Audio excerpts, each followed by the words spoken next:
Hey guys, tonight we drift back to Harlem, back when the streets buzzed not just with music and life, but with something heavier. Picture Lenox Avenue in the late 1960s. Neon signs sputter like tired stars, jazz leaks from the second-floor windows.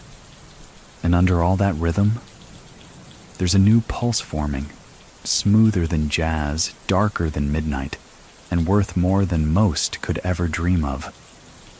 Frank Lucas stands near the corner, in a camel hair coat that costs more than the car parked beside him. He's watching. Not the girls, not the cars. He's watching opportunity. In the shadows of America's war in Vietnam, a door opened halfway across the world. But Harlem? Harlem was the real battlefield. And Frank? He was about to redraw its lines, quietly, methodically, and with a plan that you probably wouldn't survive more than a week inside. So, before you get comfortable, take a moment to like the video and subscribe, but only if you genuinely enjoy what I do here. And hey, let me know in the comments where you're listening from and what time it is there right now. Now, dim the lights, maybe turn on a fan for that soft background hum, and let's ease into tonight's journey together. He didn't look like a man about to import heroin by the kilo. No gold chains, no booming laugh. Frank Lucas moved like Harlem's air, thick, slow, necessary. His eyes, always 2 seconds ahead, tracked who owed what, who whispered too loud, and which soldier was ready to defect. Frank wasn't born in Harlem. He arrived there from North Carolina, dragging behind him poverty like a second shadow. His first few months, petty jobs, small-time hustles, and wide eyes. The city didn't welcome him. It tolerated him. Harlem in the 50s didn't need another poor Southern kid, but it got one anyway. And this one paid attention. Historical fact. Bumpy Johnson was Harlem's gentleman gangster, ruling uptown with a blend of charm, smarts, and just enough violence to keep folks honest.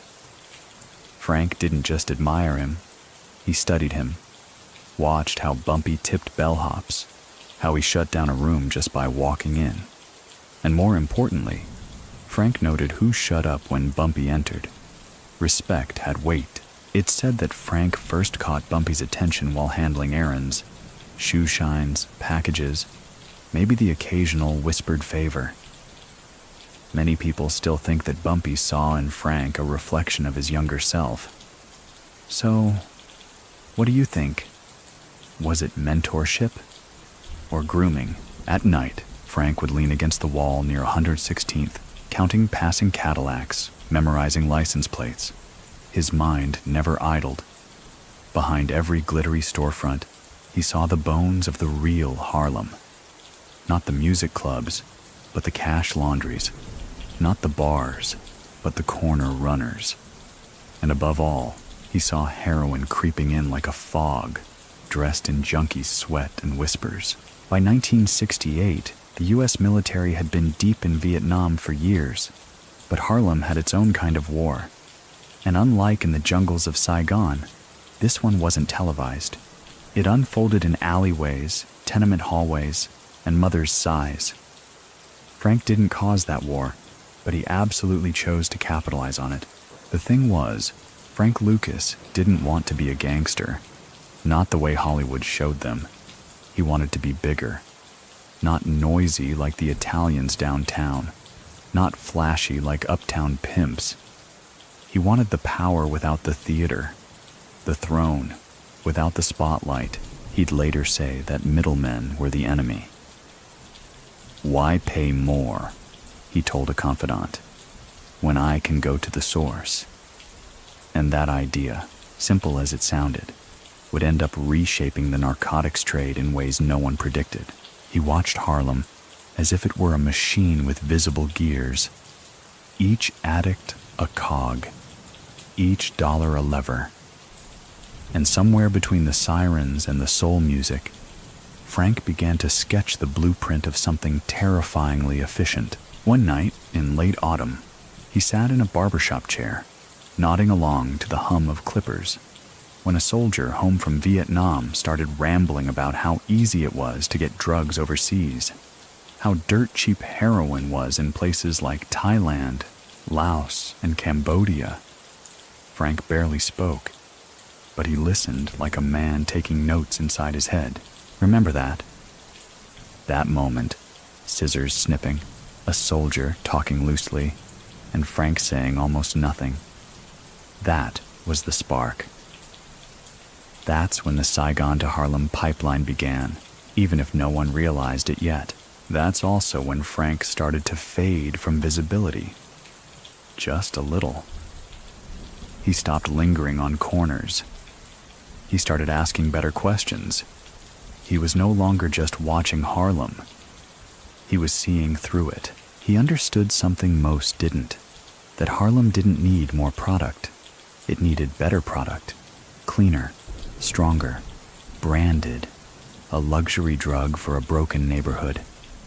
And if he could get it for cheap, sell it for less, and keep it purer, he wouldn't just rule Harlem, he'd rewire it. Frank Lucas doesn't walk into a room so much as arrive. He doesn't wear his ambition on his sleeve. He keeps it tucked beneath silk and wool. And when Bumpy Johnson is around, Frank's presence softens, not from fear, but reverence. You don't get to be Bumpy's right hand by being loud. You get there by shutting up, showing up, and doing exactly what needs to be done, without asking why. There's this story, maybe true, maybe Harlem legend, about Frank in a crisp fur coat holding Bumpy's umbrella during a light rain. No words exchanged, no instructions given, just understanding. And in that simple act, you can already see the blueprint forming. Loyalty first, discretion second, image third. Frank becomes more than just an errand boy. He absorbs Bumpy's mannerisms the way a sponge drinks up whiskey. He watches how Bumpy never orders anyone twice, how he controls entire rooms by adjusting his cufflinks, how the mere clearing of his throat rearranges conversations. Harlem respects Bumpy because Bumpy never begs for respect. He walks in already draped in it. Historical footnote? Bumpy Johnson wasn't just a gangster. He was a complex figure who read Shakespeare in prison and kept a close relationship with civil rights leaders. He represented a paradox, ruthless and educated, violent and charismatic. To Frank, he wasn't just a mentor. He was proof that power could come with polish. And Frank? Frank polished himself to a mirror shine. He started dressing different. Not flashy, but sharp. Understated luxury. The kind of suits that whisper instead of shout. He watched Bumpy's business model too. Control the product. Own the street. But don't ever, ever let the Italians think you need them. Frank filed that away like a prayer. Soon, Frank's responsibilities grow. He's collecting money, enforcing rules, smoothing out deals. Bumpy trusts him more than most, maybe more than anyone. And while the older man still runs the game, he starts leaning heavier on Frank, quietly, predictably. That's when Harlem starts to notice the kid with the eyes like winter mornings and the walk of a man who already knows how the story ends. He's still Bumpy's shadow, yes, but shadows stretch when the light starts shifting. Many people still think that Bumpy planned for Frank to take over. So what do you think? Was it a natural handoff or an accidental inheritance? Then, one morning in 1968, Frank gets the call. Bumpy Johnson collapses in a diner, right there in front of his eggs and black coffee. Heart attack. By the time the sirens echo down the avenue, it's already too late. The king is dead. And Harlem? Harlem trembles. The structure starts to shake. Bumpy had kept order. He'd been the unofficial mayor of Harlem's underbelly. His death isn't just a loss, it's an invitation. The vultures come fast. New dealers try to carve slices out of a city not yet cold. Chaos brews in alleyways, rivalries flare. And into this vacuum steps Frank Lucas, not with a roar, but with a smirk. At Bumpy's funeral, Frank stands still.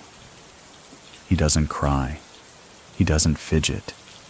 He watches, sees who shows up, who stays away, who makes promises, who avoids eye contact.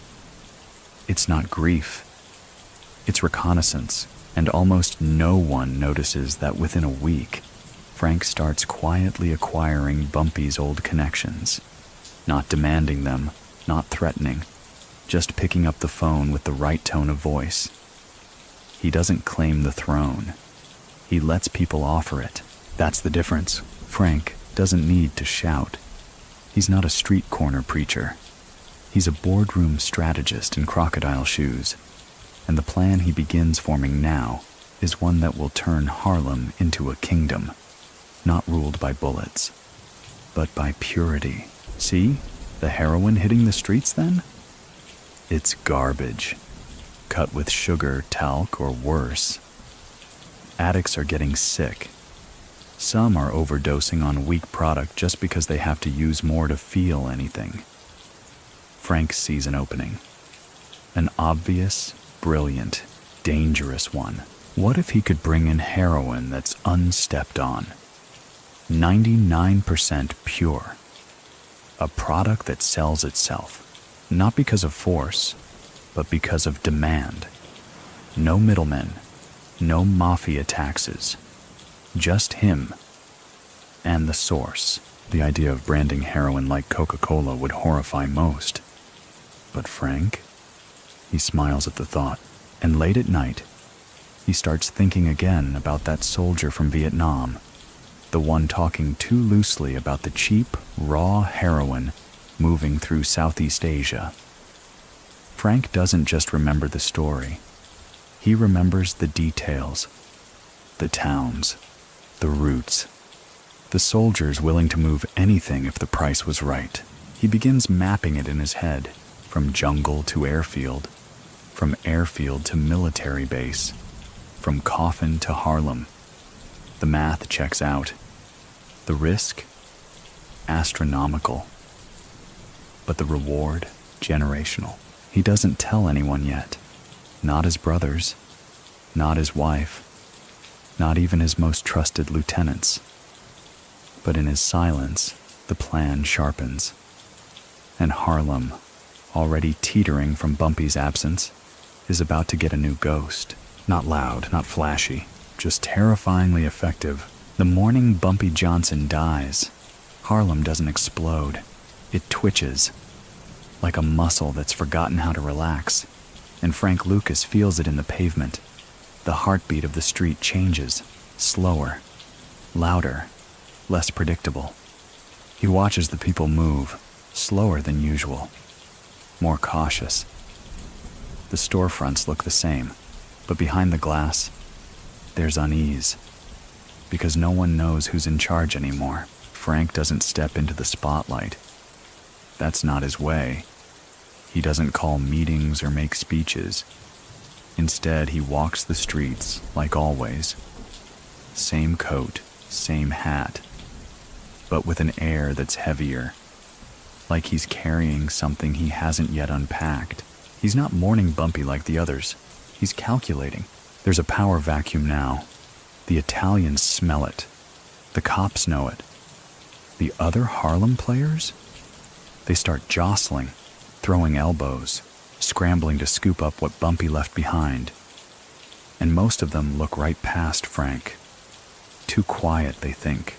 Too polite. They're not watching closely enough, because Frank's already moving. First, he stabilizes Bumpy's old operations, pays off the right people, reassures the anxious ones, steps in when a lieutenant stumbles, always calm, always measured. He doesn't raise his voice. He doesn't flash a weapon. But when Frank tells someone to sit down, they sit. The real trick? Frank doesn't try to become bumpy. He becomes something new. He starts carving his own brand of control.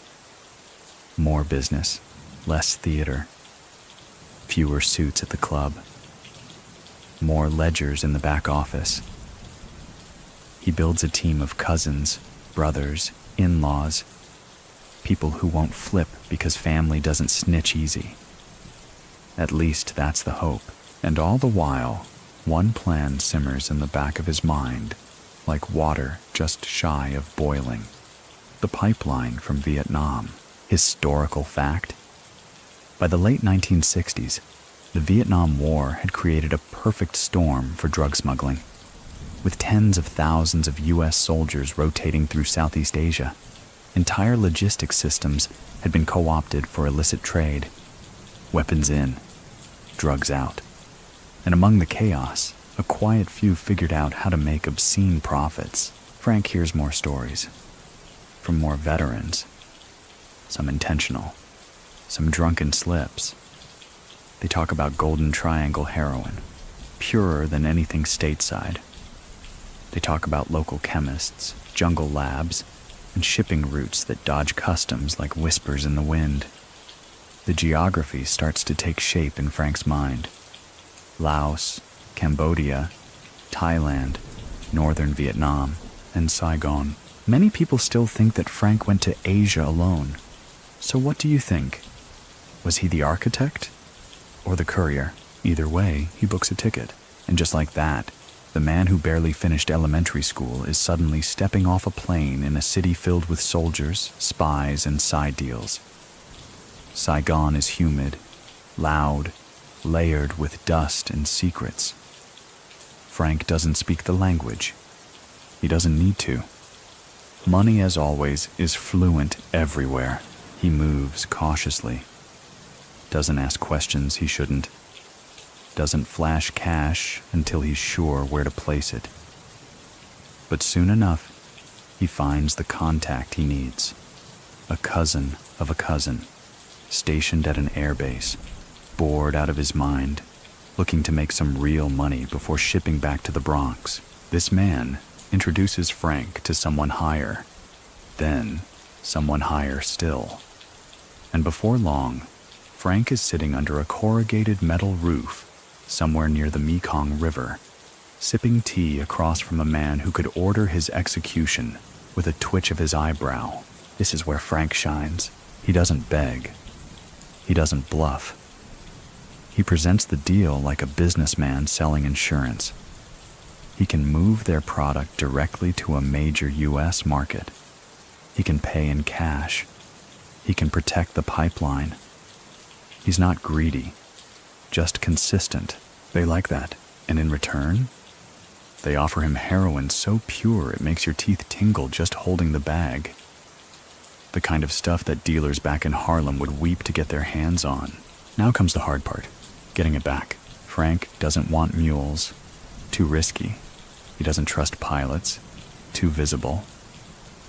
And then, somewhere in the chaos of Saigon, he hears about the coffins.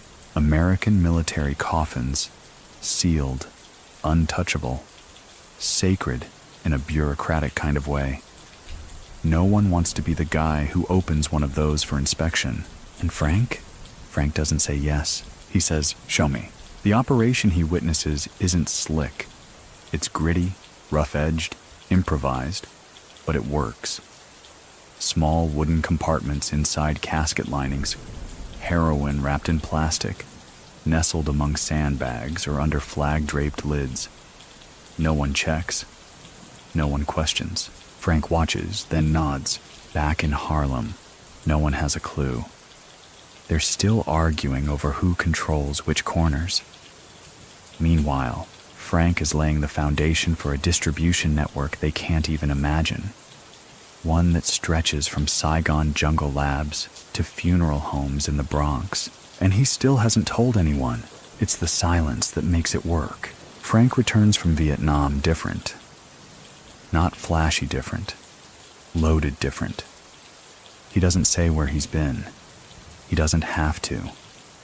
The money starts appearing. Quietly. Regularly. And the heroin? It's blue. The color alone becomes legend. Addicts call it blue magic. Dealers start whispering about it in hallways, asking for it in code. It's strong, clean, uncut. Frank doesn't even have to market it. His competitors do it for him by watering down their own supply just to keep up. Frank Lucas, the quiet apprentice, has just opened the first transcontinental heroin pipeline between Southeast Asia and Harlem.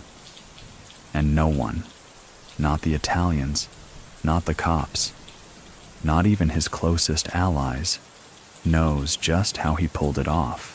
By the time people start noticing something's off, it's already too late. The heroin hitting Harlem is too good, too clean, and it's moving in too much volume to be local. People whisper theories. Maybe the Italians are making a push uptown. Maybe someone robbed a federal warehouse. Maybe Bumpy had one last stash that Frank found in a wall somewhere. But none of those guesses stick. None of them explain why addicts are lining up for one specific brand, blue magic. It hits soft but deep. Doesn't burn, doesn't clot. And it gets you so far gone, people swear they hear music even in total silence. Frank never planned on naming it. That part came from the streets. But once the name caught on, he embraced it like a Wall Street CEO rolling out a new product line. He even started packaging it. Glassine bags, clean folds, logo stamped. It wasn't just dope anymore. It was a brand, and in a neighborhood where trust was scarce, branding meant something. Blue magic becomes a kind of promise. This won't kill you as fast, won't make you blind, won't send you into convulsions on a subway bench. It's a twisted sort of consumer confidence, but confidence nonetheless. Frank's competitors? They're scrambling. Some try to mimic the bags, others try to bribe his people. One even tries to undercut his price, but addicts keep coming back to blue magic, like it's gospel. The genius is in the math. Most heroin on the street is 10 to 20% pure, cut with sugar, baking soda, flour, chalk, you name it. Frank's version? Over 90%. He can sell less for less and still make more. It's the kind of formula that makes economists both horrified and impressed. Historical fact? At its peak, blue magic was reportedly netting Frank over $1 million per day. And that was just what was counted. He buys houses in Teaneck, cars with bulletproof panels, a ranch in North Carolina with horses and sun-drenched porches. But what he really buys is silence. Judges, cops, politicians, funeral home workers, even airport staff. Everyone gets a piece of the quiet. Still, many people still think Frank wasn't running it himself, that someone else had to be behind it. So, what do you think? Could one man really orchestrate that kind of operation in the open? If you ask Frank, he'll tell you it was simple. No middlemen, just product, pipeline, and family. He starts recruiting his cousins, uncles, brothers, men with no drug records, no known affiliations, no flashy habits. He teaches them to dress like bankers, to speak softly, to keep their heads down. Some carry suitcases, others sign leases under fake names. One opens a small dry cleaning business that never once sees a customer walk through the door. Frank controls every step, from Saigon to the block, from coffin to corner. And that kind of control, it makes him both invincible and invisible, for a time. But power likes to be noticed, even when the man holding it doesn't. And it's around this point that Frank makes a mistake, not with drugs, not with money, but with fur. It's the 1971 Muhammad Ali-Joe Frazier fight at Madison Square Garden. The kind of event that draws kings, queens, mob bosses, movie stars, and presidents, sometimes all at once. Frank arrives late, takes a seat ringside, and pulls his coat tighter against the air. It's chinchilla. Real. Heavy. Handmade. The kind of coat that costs as much as a house. And under it, a custom-made hatband with $25,000 in cash tucked in tight. Frank usually doesn't dress like this. Usually he's all about subtlety, tone, clean lines. But tonight he steps out, and the flashbulbs catch him. Detective Richie Roberts, sitting a few rows back, leans into his partner and mutters, "Who the hell is that?" The coat becomes legend. In the days that follow, Richie starts pulling threads. Arrest records, real estate purchases, business licenses tied to distant cousins. Slowly, the shape of something bigger starts to form. A network, a pattern, a name that keeps surfacing. Frank Lucas, back in Harlem. Frank doesn't notice the heat at first. Business is booming. He's diversified. Investments in gas stations, clubs, a few record labels. He even donates to a local church and quietly sponsors scholarships for neighborhood kids. To the untrained eye, he's just another successful businessman with Southern charm and a mysterious supply chain. But the streets are talking. And now, so is law enforcement. It's not just Richie. The DEA is interested. The IRS, too. Even the CIA gets wind of a heroin route possibly tied to military infrastructure overseas. Frank's network was built to be airtight, but nothing stays secret forever. And Frank? He starts to sense the shift. His people start getting nervous. One cousin gets pulled over twice in 1 week. A stash house goes missing. A funeral home director suddenly retires and disappears to the Bahamas. So Frank does what he always does. He tightens the leash, stops talking in open spaces, moves meetings to basements, switches suppliers in Saigon, changes the colors of the bags, the stickers, the cut pattern. Paranoia becomes part of the operating manual. But even with the walls closing in, blue magic still flows. The product never misses a beat. And Harlem? Harlem still lines up. Because when you build your empire on addiction, you don't need loyalty. You just need the right need. You've probably heard it before. Don't get high on your own supply. Frank Lucas didn't. That wasn't his weakness. His was different. He trusted silence a little too much. The coffin route, as the feds would later call it, didn't look like a smuggling operation. That was the genius. No planes flying low, no suitcases taped with bricks, just uniformed military personnel escorting caskets, sacred, heavy, untouchable. And inside some of those caskets, beneath the flags, tucked into false bottoms or lining the wood panels, lay bricks of heroin pure enough to restart the pulse of a dying street economy. But Frank didn't just rely on the death flights. He layered his routes. Some came in through diplomatic pouches, some through hollowed-out furniture. Some, yes, through the same funeral homes that buried Harlem's best hustlers and worst fathers. Each route came with its own lie, and behind each lie, a man Frank had vetted personally. Most of them were family. Some were close enough to pass as such. All of them knew the deal. Loyalty meant wealth. Disloyalty meant, well, no one ever really found out what happened to disloyalty under Frank. One of his cousins once said, "We didn't call it crime. We called it moving weight. And weight, when moved right, changed everything." Historical fact? At its peak, Frank's heroin ring was so efficient that dealers in Harlem stopped buying from the mafia entirely. For the first time in decades, black-owned distribution dominated the market without needing permission from downtown. That alone rattled more boardrooms than bullets ever could. But Frank didn't just want money, he wanted autonomy.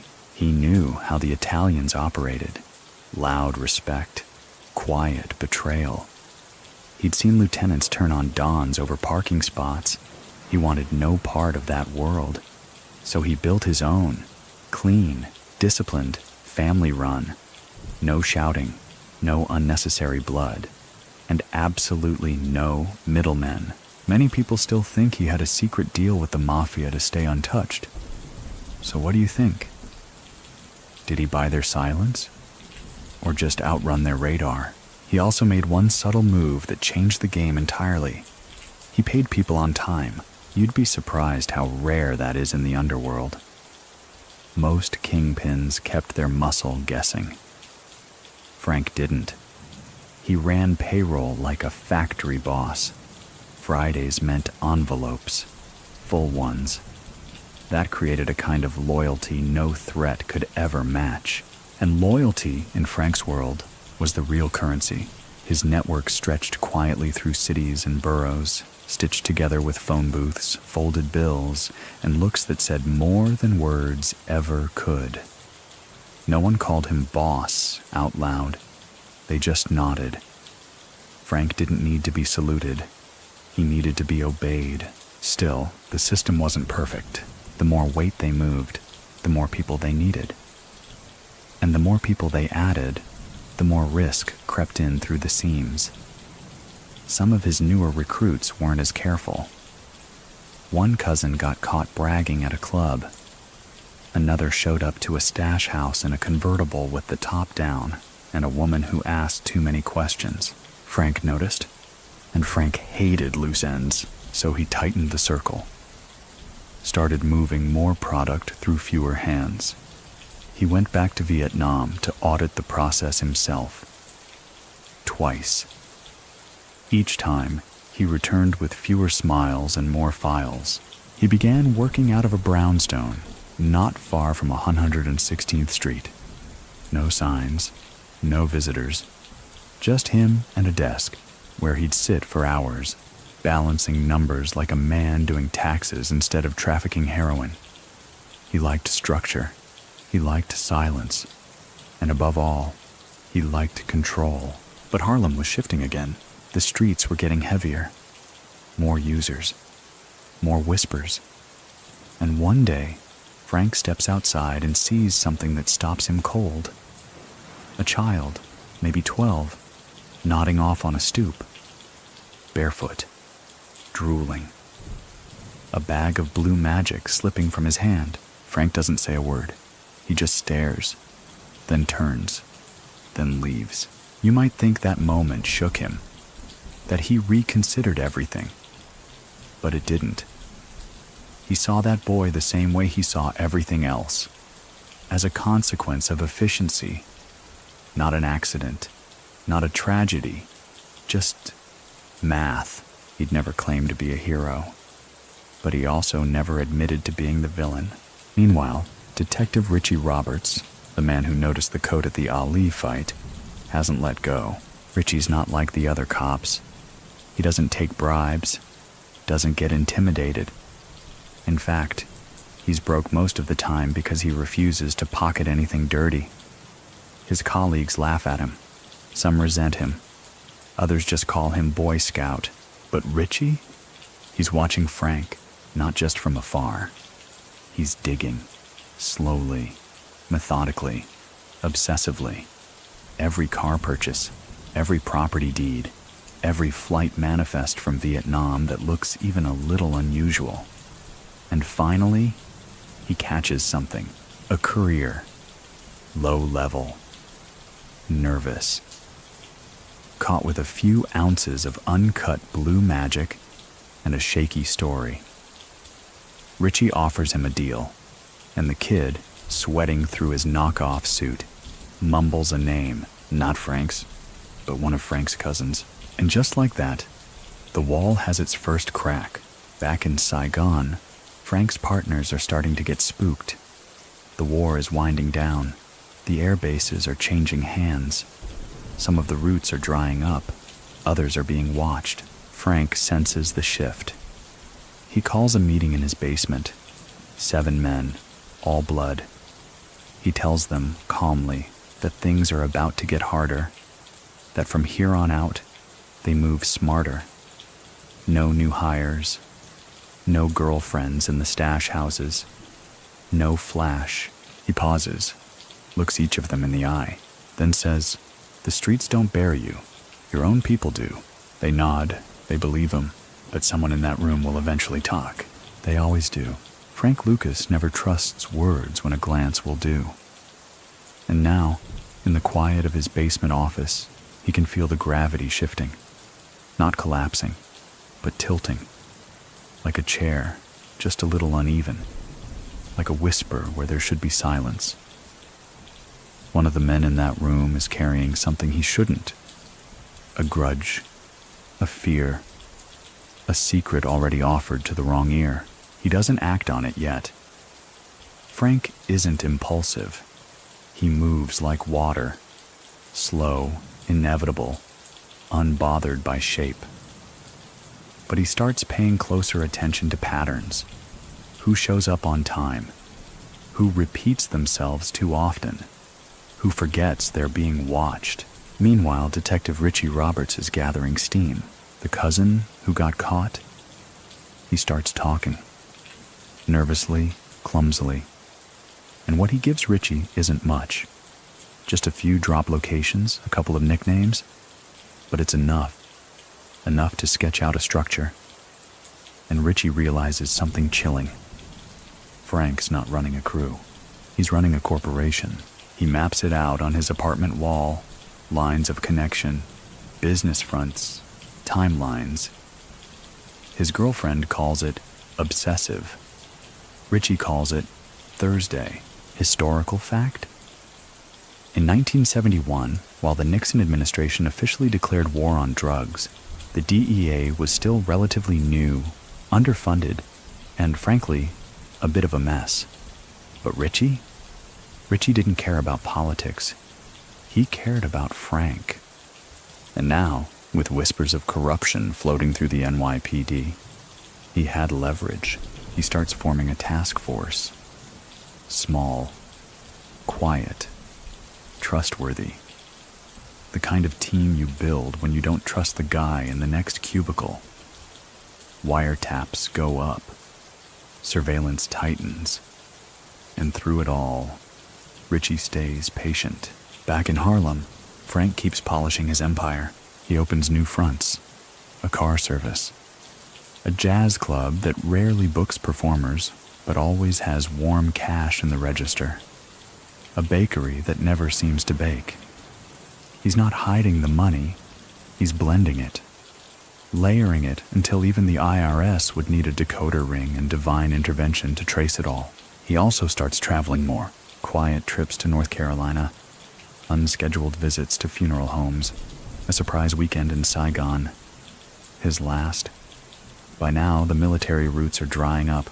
The war is shifting gears. The casket trick? Too hot. Too fragile. Too many people know. Frank can read the signs. So he moves faster. He buys in bulk. Stores it in safe houses lined with insulation and paranoia. Begins compressing product into bricks the size of hymnals. He plans to outlast the crackdown by flooding Harlem now, while he still can. Many people still think Frank's real downfall was pride. So what do you think? Was it ego, or just timing? Because here's the thing, Frank never wanted to be famous. Infamous maybe, but not visible. And yet visibility found him. The chinchilla coat resurfaces, this time in a photograph pinned to a corkboard in Richie's office. Not because of the coat itself, but because of who's sitting next to him. Nicky Barnes, Harlem's flashiest, loudest dealer. A man Frank deeply disliked for exactly that reason. That picture, combined with new surveillance footage, phone records, and a few loose lips, gives Richie what he needs. A wiretap warrant. The tap goes in quietly. A back room, a payphone, a bug under a diner booth. And suddenly, the music starts playing. Slow, stuttering, full of half words and code. But it's enough. Richie starts building a case, brick by brick. He doesn't make arrests yet. He's not looking for small fish. He wants the architect. Meanwhile, Frank begins to notice shadows where there shouldn't be any. A car parked too long across from the dry cleaner. A new face on the corner. One that asks questions instead of selling. A whisper from one of his men. Somebody's talking, Frank, so he does what he's always done. He tightens. Fewer meetings, fewer phone calls, everything face to face. He rotates stash houses, replaces couriers, starts paying in cash so fresh it still smells like ink. But paranoia creeps in like cold under a doorframe. He dreams of betrayal. He tells his wife, Julie, to stop attending public events. Pulls her out of charity boards. Tells her not to answer the door unless it's his knock. Julie notices. The strain, the distance. The way Frank flinches when the phone rings. He was never exactly warm, but now he's glacier-level cold. Distant, guarded, calculating. Even around her. One night, while he's smoking in the kitchen, she asks him if they're still safe. Frank just says, not yet, and leaves it at that. He knows what's coming, because it always does. Because this story doesn't end with retirement. It never does. And Frank? He's too smart not to see the cracks in his own design. He can feel the ceiling shifting, can smell the end before it arrives. But that doesn't mean he plans to run. No, Frank doesn't run. He prepares. He revisits old partners, rechecks hiding spots, updates names in his head, tries to figure out who the leak is. Maybe it's the cousin with the stutter. Maybe it's the girl from the stash house who talks too much after 2 drinks. Maybe it's the guy who started showing up early instead of late. Too early. Too perfect. Frank isn't sure yet, but he knows this much. The game is ending, and someone's about to knock. It's a bitter morning in 1975 when the knock finally comes. Not the kind of knock you hear in movies. No battering ram, no shouted countdown. Just 3 deliberate raps on the brownstone door, like someone asking for sugar. Frank Lucas knows instantly. He's been expecting it. He flicks his cigarette into the sink, smooths his collar, and opens the door without a word. Federal agents, dozens of them, some in suits, some in windbreakers, a few with cameras, all with eyes that don't blink. They don't wait for pleasantries. One reads the warrant. Another starts boxing up ledgers. Julie stands frozen on the staircase, barefoot, clutching a silk robe. She doesn't cry. She just watches. This was always a possibility. Frank had warned her, early and often. The raid is precise. Rooms swept, closets opened, carpets lifted, safe boxes cracked. And in the basement, under a false panel behind the furnace, they find what Richie Roberts has been chasing for years.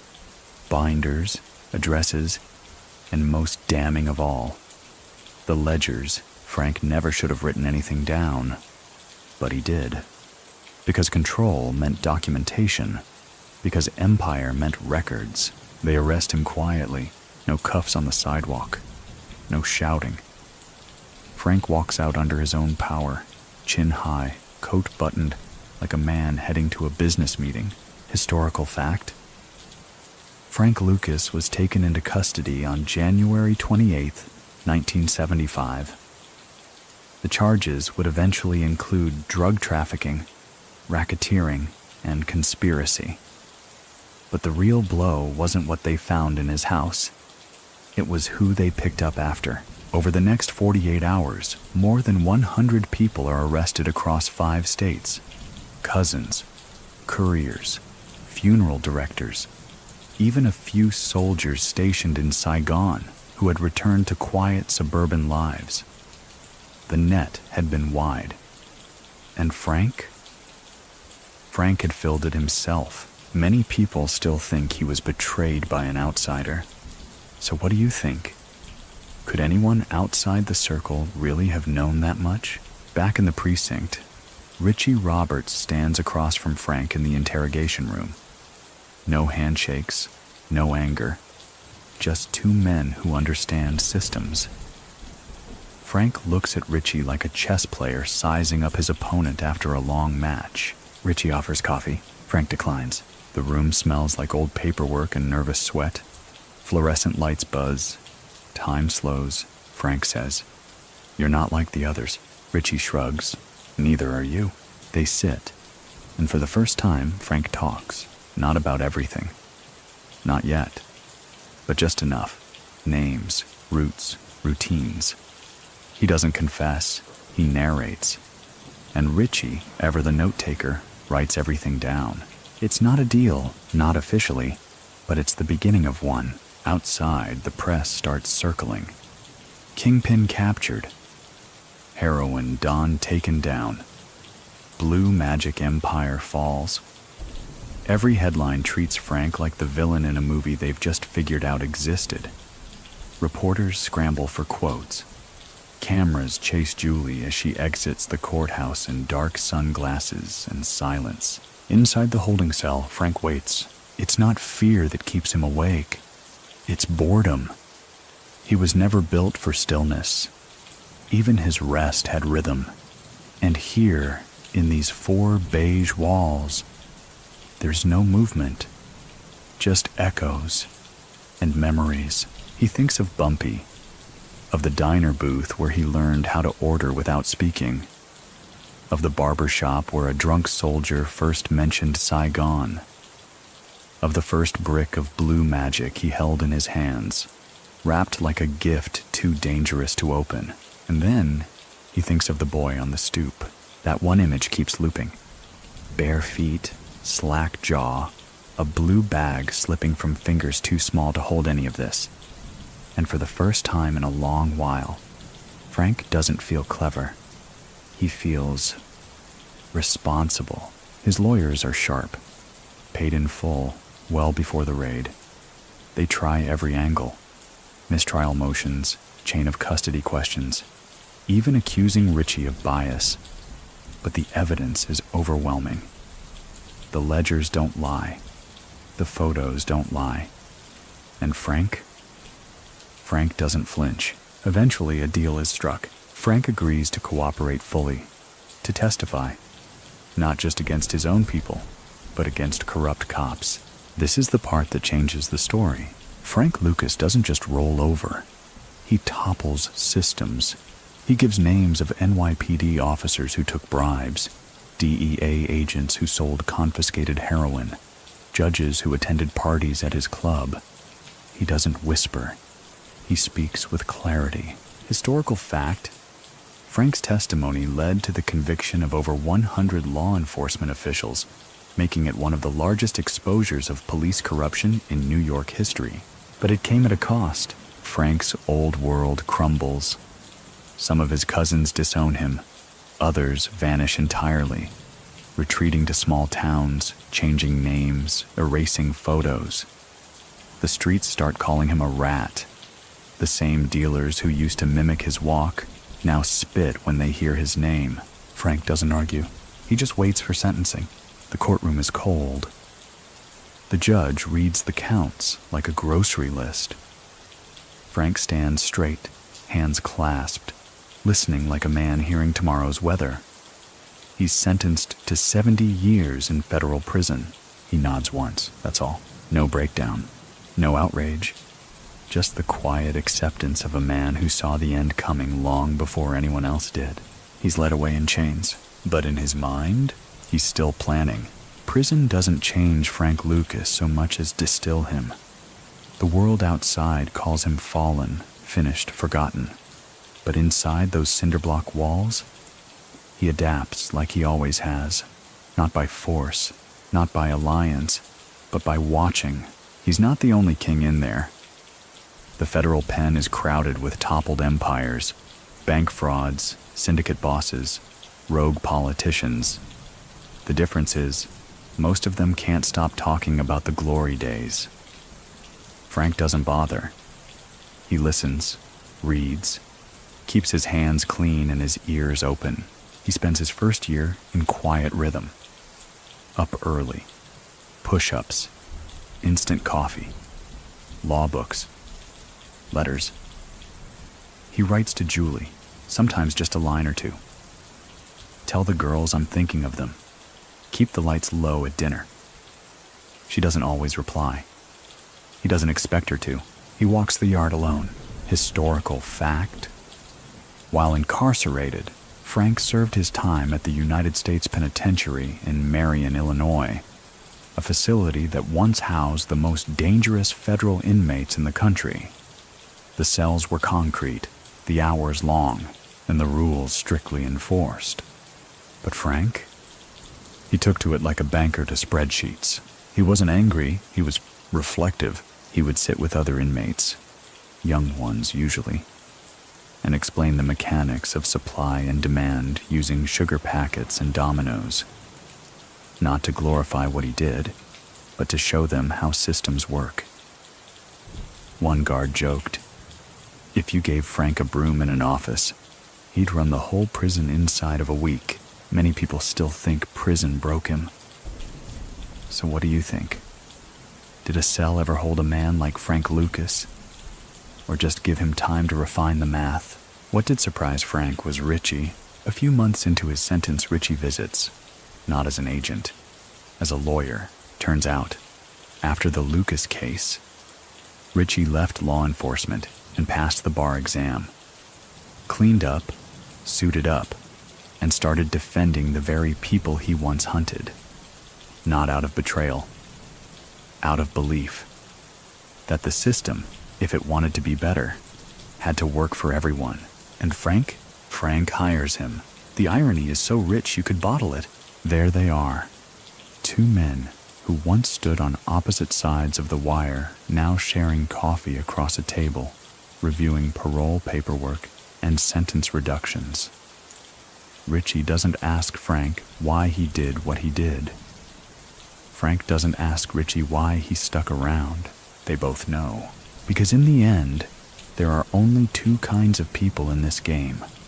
Those who keep playing, and those who learn when to fold. Frank, it seems, is finally folding. Julie visits once, maybe twice a year. She never brings the kids, doesn't talk much, just watches him across the glass, her fingers barely resting on the metal ledge. She's not angry, just tired.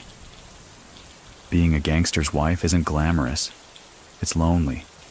It's quiet in all the wrong ways. Frank never asks her to wait, never says he'll come home soon. He just smiles, and once, on a particularly cold winter visit, tells her, if I'd stayed a carpenter, we'd still be eating beans. She doesn't laugh, neither does he. Back in his cell, Frank starts writing. Not a memoir. He's too guarded for that. But notes, observations, fragments of stories. He jots down the time he saw a rival dealer cry over his own stash being stepped on too hard, or the way Harlem changed color with each season, each wave of new drug hitting the blocks like a new fashion line. He keeps the pages folded under his mattress.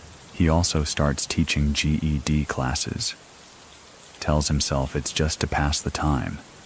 But something in him shifts when one of his students, barely 20, full of bravado, tells him, you're smarter than my whole block, OG. Frank doesn't respond, but that night, he dreams about the stoop kid again. Same bag, same eyes. And the next morning, he starts a new class. Meanwhile, outside those walls, Harlem moves on. Blue magic becomes myth. New brands rise. Trash versions, knockoffs, bolder and deadlier. The overdose rates spike. Streets get louder, sloppier. Turf wars reignite. And the name Frank Lucas? It fades into whisper, but not for long, because in 1991, after serving just under 15 years, Frank Lucas is released from prison. The man who once moved millions by phone call now steps into a world wired with cell phones, pagers, and surveillance on every corner. The streets aren't his anymore. The corners have changed hands. The players are younger, louder, and less disciplined. And Frank, he doesn't want back in. Not really. He moves slow, lives quiet. The house he returns to isn't lavish. The cars are gone. The fur coats long sold. He wears sneakers now. Stands outside his front door with his hands in his jacket pockets, as if unsure where to place them. Julie lets him back in, warily. The girls are older. The neighborhood is colder. He doesn't complain, just sips his tea and watches the news without comment. Many people still think he tried to reclaim his empire. So what do you think? Could a man like Frank ever really stop building? He walks the block sometimes. Old men nod at him. Younger ones ask for stories. He tells them about Bumpy, about Saigon, about the time he almost bought a tiger for his yard. But mostly, he tells them to stay out of it. Games changed, he says. Wasn't even fair when I played. He doesn't preach, just observes. There's a softness now, a kind of gravity earned the hard way. And when asked what he'd do differently, he usually shrugs and says, I wouldn't wear the damn coat, because in the end, that chinchilla might have been the loudest thing he ever said. It's the quiet that gets to him the most. Not the absence of noise, but the absence of urgency. No phones ringing, no knocks on the door at odd hours, no cousins needing bail money or stash houses needing rotation. Frank Lucas wakes up now to the hum of radiators and the distant bark of a neighbor's dog. He drinks his coffee slow. He reads the paper out of habit, even though half the names mean nothing anymore. The game moved on without him, just like it always does. Harlem's new generation doesn't sell dope in custom-labeled bags. They sell chaos. Loud, erratic, unbranded. Frank shakes his head at the news stories. Another overdose on 125th. Another turf shooting near Lenox. These kids, he thinks, don't understand control. They want to be famous before they're stable. They burn the house down before they even furnish the living room. One afternoon, a young man, maybe 20, gold chain swinging, approaches him outside a corner store. You Frank Lucas? Frank lifts his eyes slowly. Used to be, the kid grins. My uncle used to run for you. Said you had Harlem on lock. Frank doesn't smile. He just nods. You ever think about getting back in? The kid asks, half joking. Frank levels him with a look so still, so heavy, it silences the entire sidewalk. No, he says.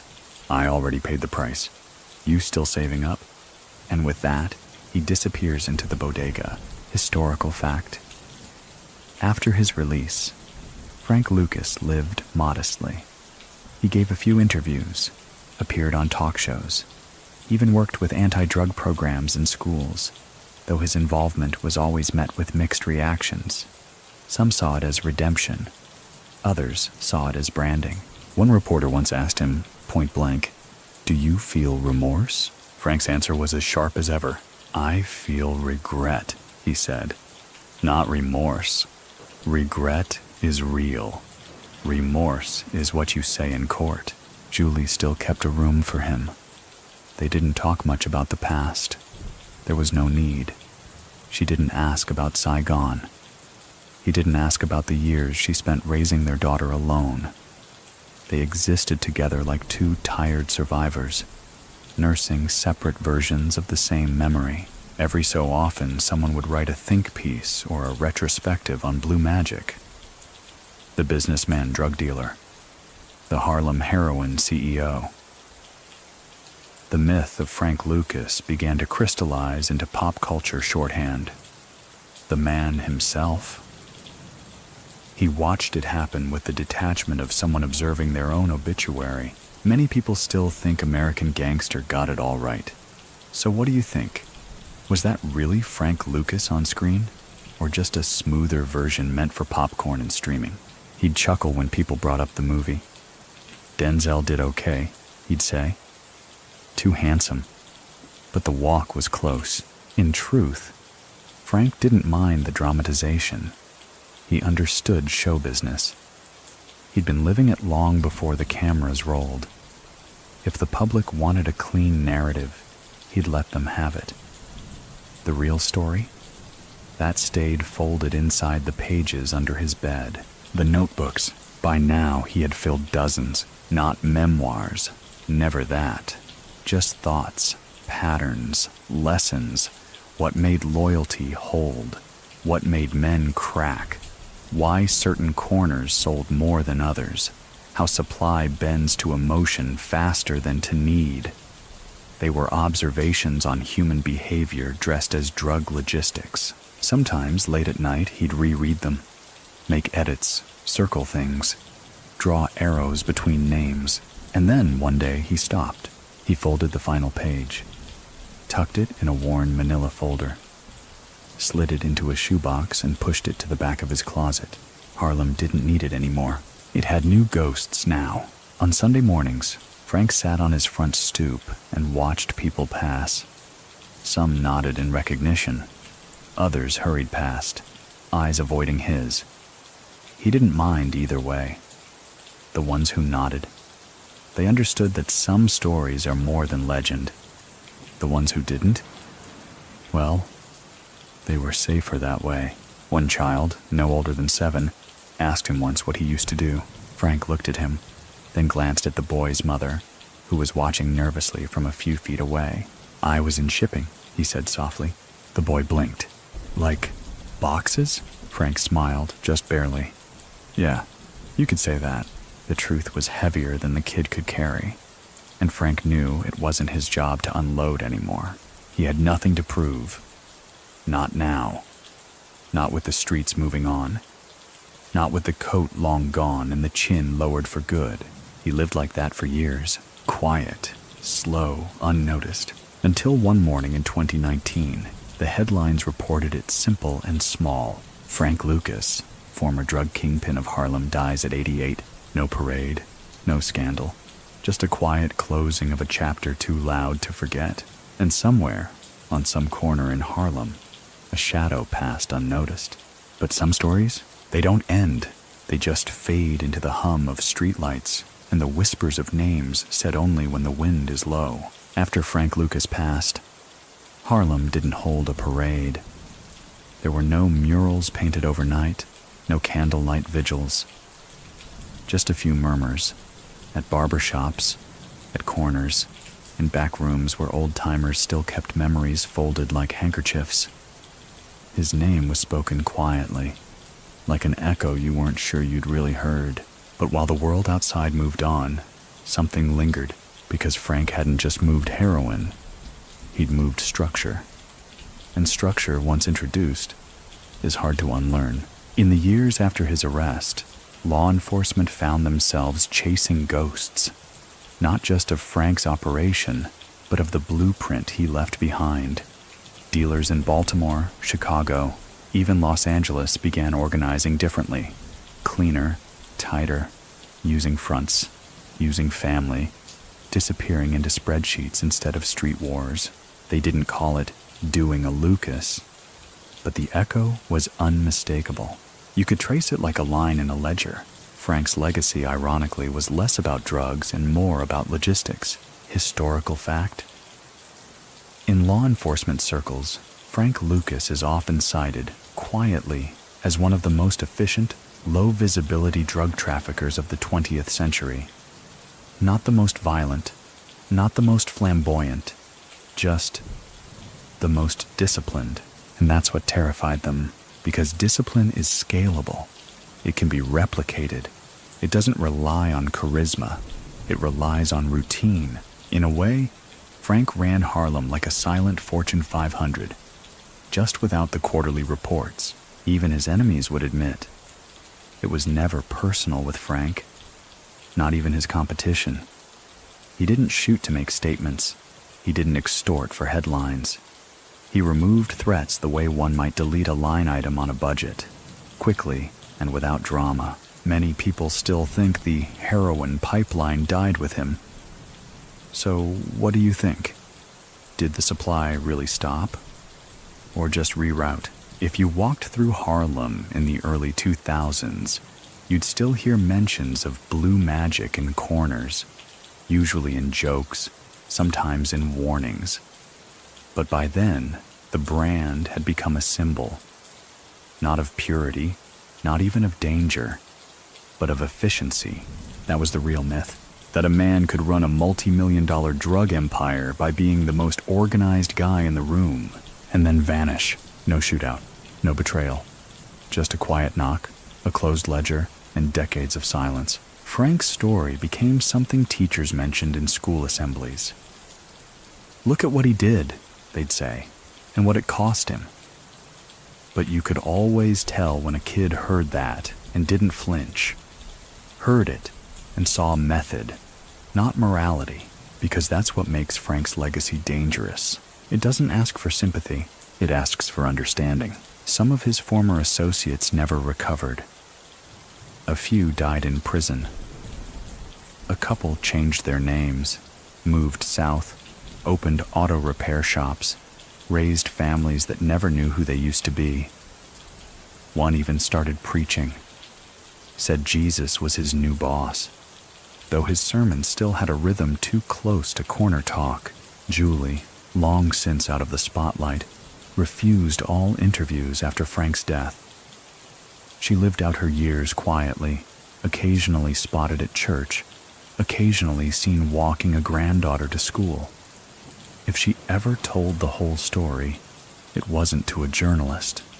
It was probably in whispers, probably in kitchens, probably over tea. There's a theory, a quiet one, that Frank kept a stash somewhere. Not money, not drugs, but notes. A record of everything. Coordinates, names, totals. Some say it was buried. Others say it was burned. One man swore Frank sent it to a safety deposit box in Panama under a false name. Of course, no one ever found it.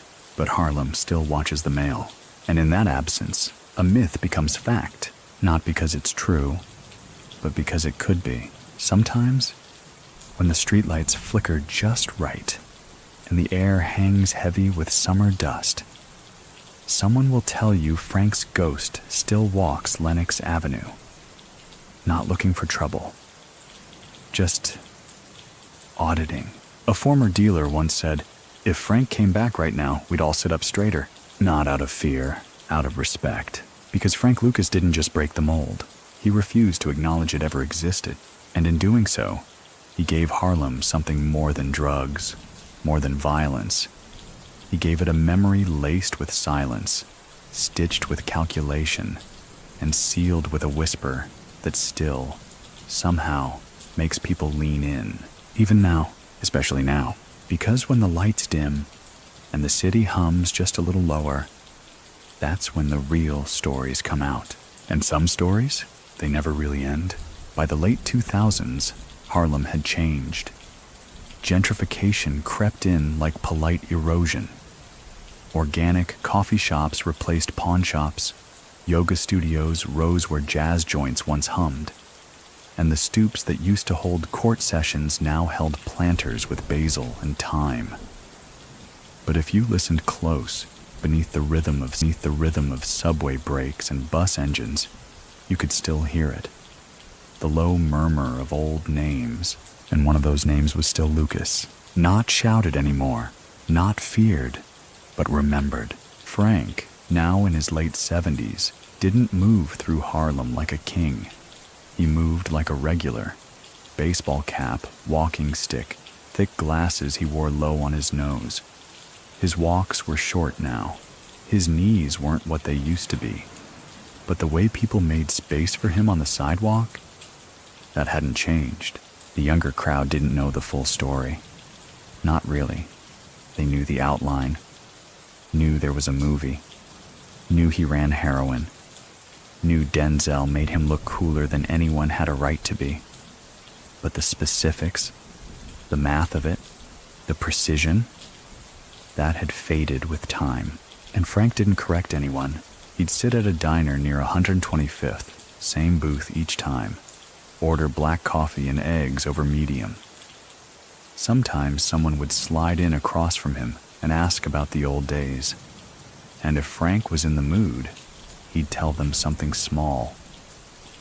Not the headline, just a fragment, like the time a shipment got delayed in Bangkok and he had to convince a local general to lend him a military plane, or the time his cousin nearly lost a whole brick in a funeral home because a coffin had been ordered for a 6'5" vet and someone forgot to account for the size difference in the hollow panels. He never bragged, just remembered. Historical fact.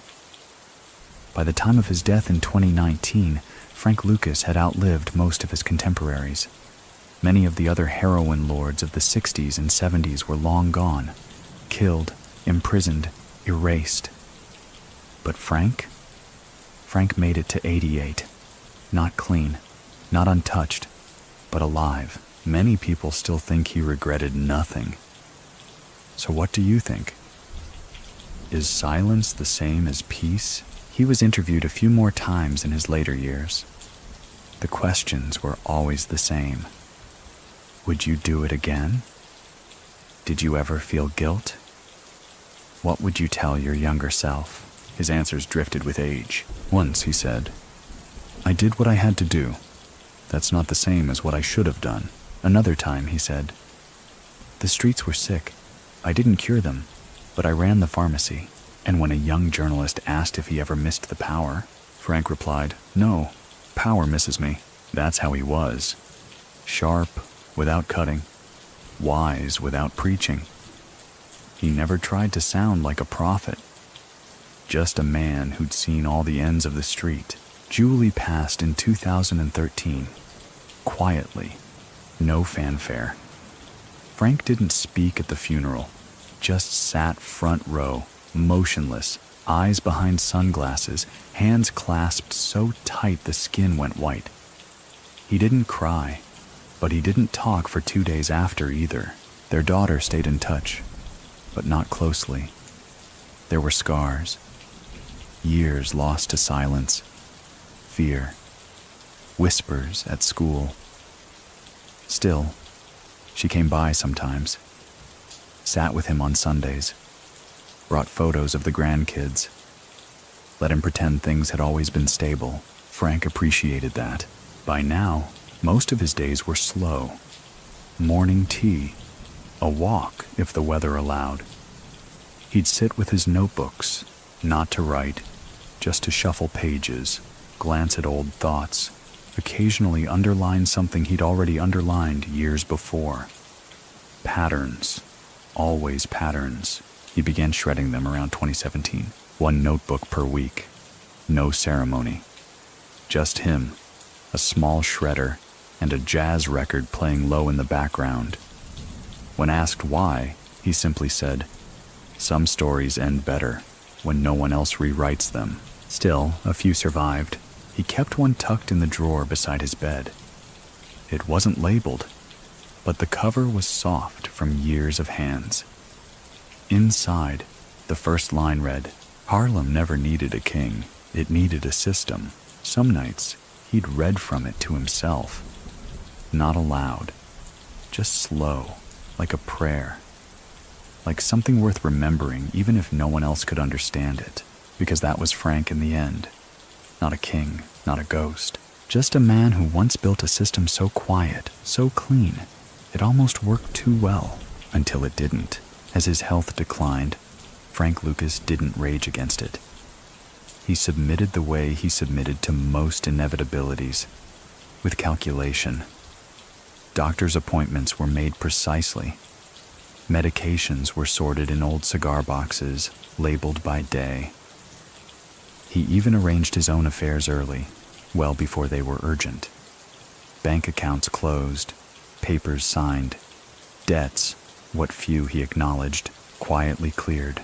And still, He held on to routine like it was the last string tying him to the streets. Every morning, at exactly 6:15 a.m., he opened his blinds halfway, just enough to let the light hit his table. Not too much. Old habits. He brewed his coffee the same way he had since prison. Strong, black, 2 slow stirs. He never asked anyone else to make it. Said the rhythm of the spoon was more important than the taste. He shaved every other day, even when he had nowhere to go. Still used aftershave. Still folded his shirts in 3s. It wasn't vanity. It was control. And if you sat with him long enough, you'd realize that's what he missed most. Not the money, not the power, the control. Because Frank Lucas didn't just run Harlem, he engineered it. At least for a time. He replaced chaos with order, impulse with procedure. And now, in this smaller life, where everything moved on without him, that absence of control echoed loudest. Historical fact. In his final years, Frank gave talks at schools, mostly at the request of community leaders who remembered what Harlem had once been. He didn't give speeches. He answered questions, sometimes honestly, sometimes with gentle lies. He never glamorized it, but he never apologized either. I was part of it, he told one high school class. So were the cops, so were the banks. Everybody eats from somewhere. Many people still think Frank Lucas saw himself as a hero. So what do you think? Is survival something we celebrate, or something we explain? He had one final interview a year before he died. A podcast, surprisingly. The host had a nervous voice, barely 20-something, trying too hard to sound seasoned. Frank listened more than he spoke. When asked what advice he'd give the youth, he said, "Watch who listens when you talk. That's where your danger lives." The host paused, said, "That's heavy," Frank replied. "Not heavy, just overlooked." The clip went viral in its own quiet way, mostly in hip-hop circles, documentary pages, and academic corners, fascinated by the paradox of the ethical gangster. As if such a thing could truly exist. Frank never saw the clip. He wouldn't have cared much. He still had dial-up internet, and he liked it that way. Information, he once said, should come slow enough for you to smell it first. He stopped walking the block around late 2018. Legs weren't steady, eyes weren't sharp, and too many new faces on the street made him feel like an exhibit. He started sitting by the window instead. Same spot, same time. Watching, not judging, just tallying. There were still phone calls now and then. A nephew from Charlotte, an old associate who found Jesus and now led food drives. Sometimes it was Richie, calling to check in. Their relationship had become strangely natural over the years. Two old tacticians with nothing left to prove. Richie once asked if Frank had forgiven himself. Frank chuckled. "Forgiveness is church talk, Richie." I just stopped repeating. He kept that one line of poetry on his nightstand. The street remembers, even when the names change. He said he liked how that line made no promises. And then, one April morning, his nurse knocked twice and got no answer. She found him in bed, hands folded like a bishop, glasses still on. The room smelled like the usual: peppermint oil, black coffee, and old paper. No sign of struggle, just stillness, like the end of a ledger. No debts, no footnotes, just full stop. The funeral was small. Intentionally so. A few family members, a minister who spoke like he only half knew the story. The eulogy didn't mention heroin, didn't mention Saigon. Just a line about a complicated man who lived several lifetimes in one. Julie had asked for it that way. There were no reporters, no documentaries waiting outside, just wind and an overcast sky. A few gray suits, some bowed heads, and one old man in the back who might have once worn a badge. Afterward, they buried him under a tree. No mausoleum, no headline, just a simple plaque. Frank Lucas, 1930-2019. A life of many lessons, and maybe that's how it should have ended. Quiet, measured, without fireworks, because Frank Lucas never needed noise. He built around it, and when he left, the silence felt earned.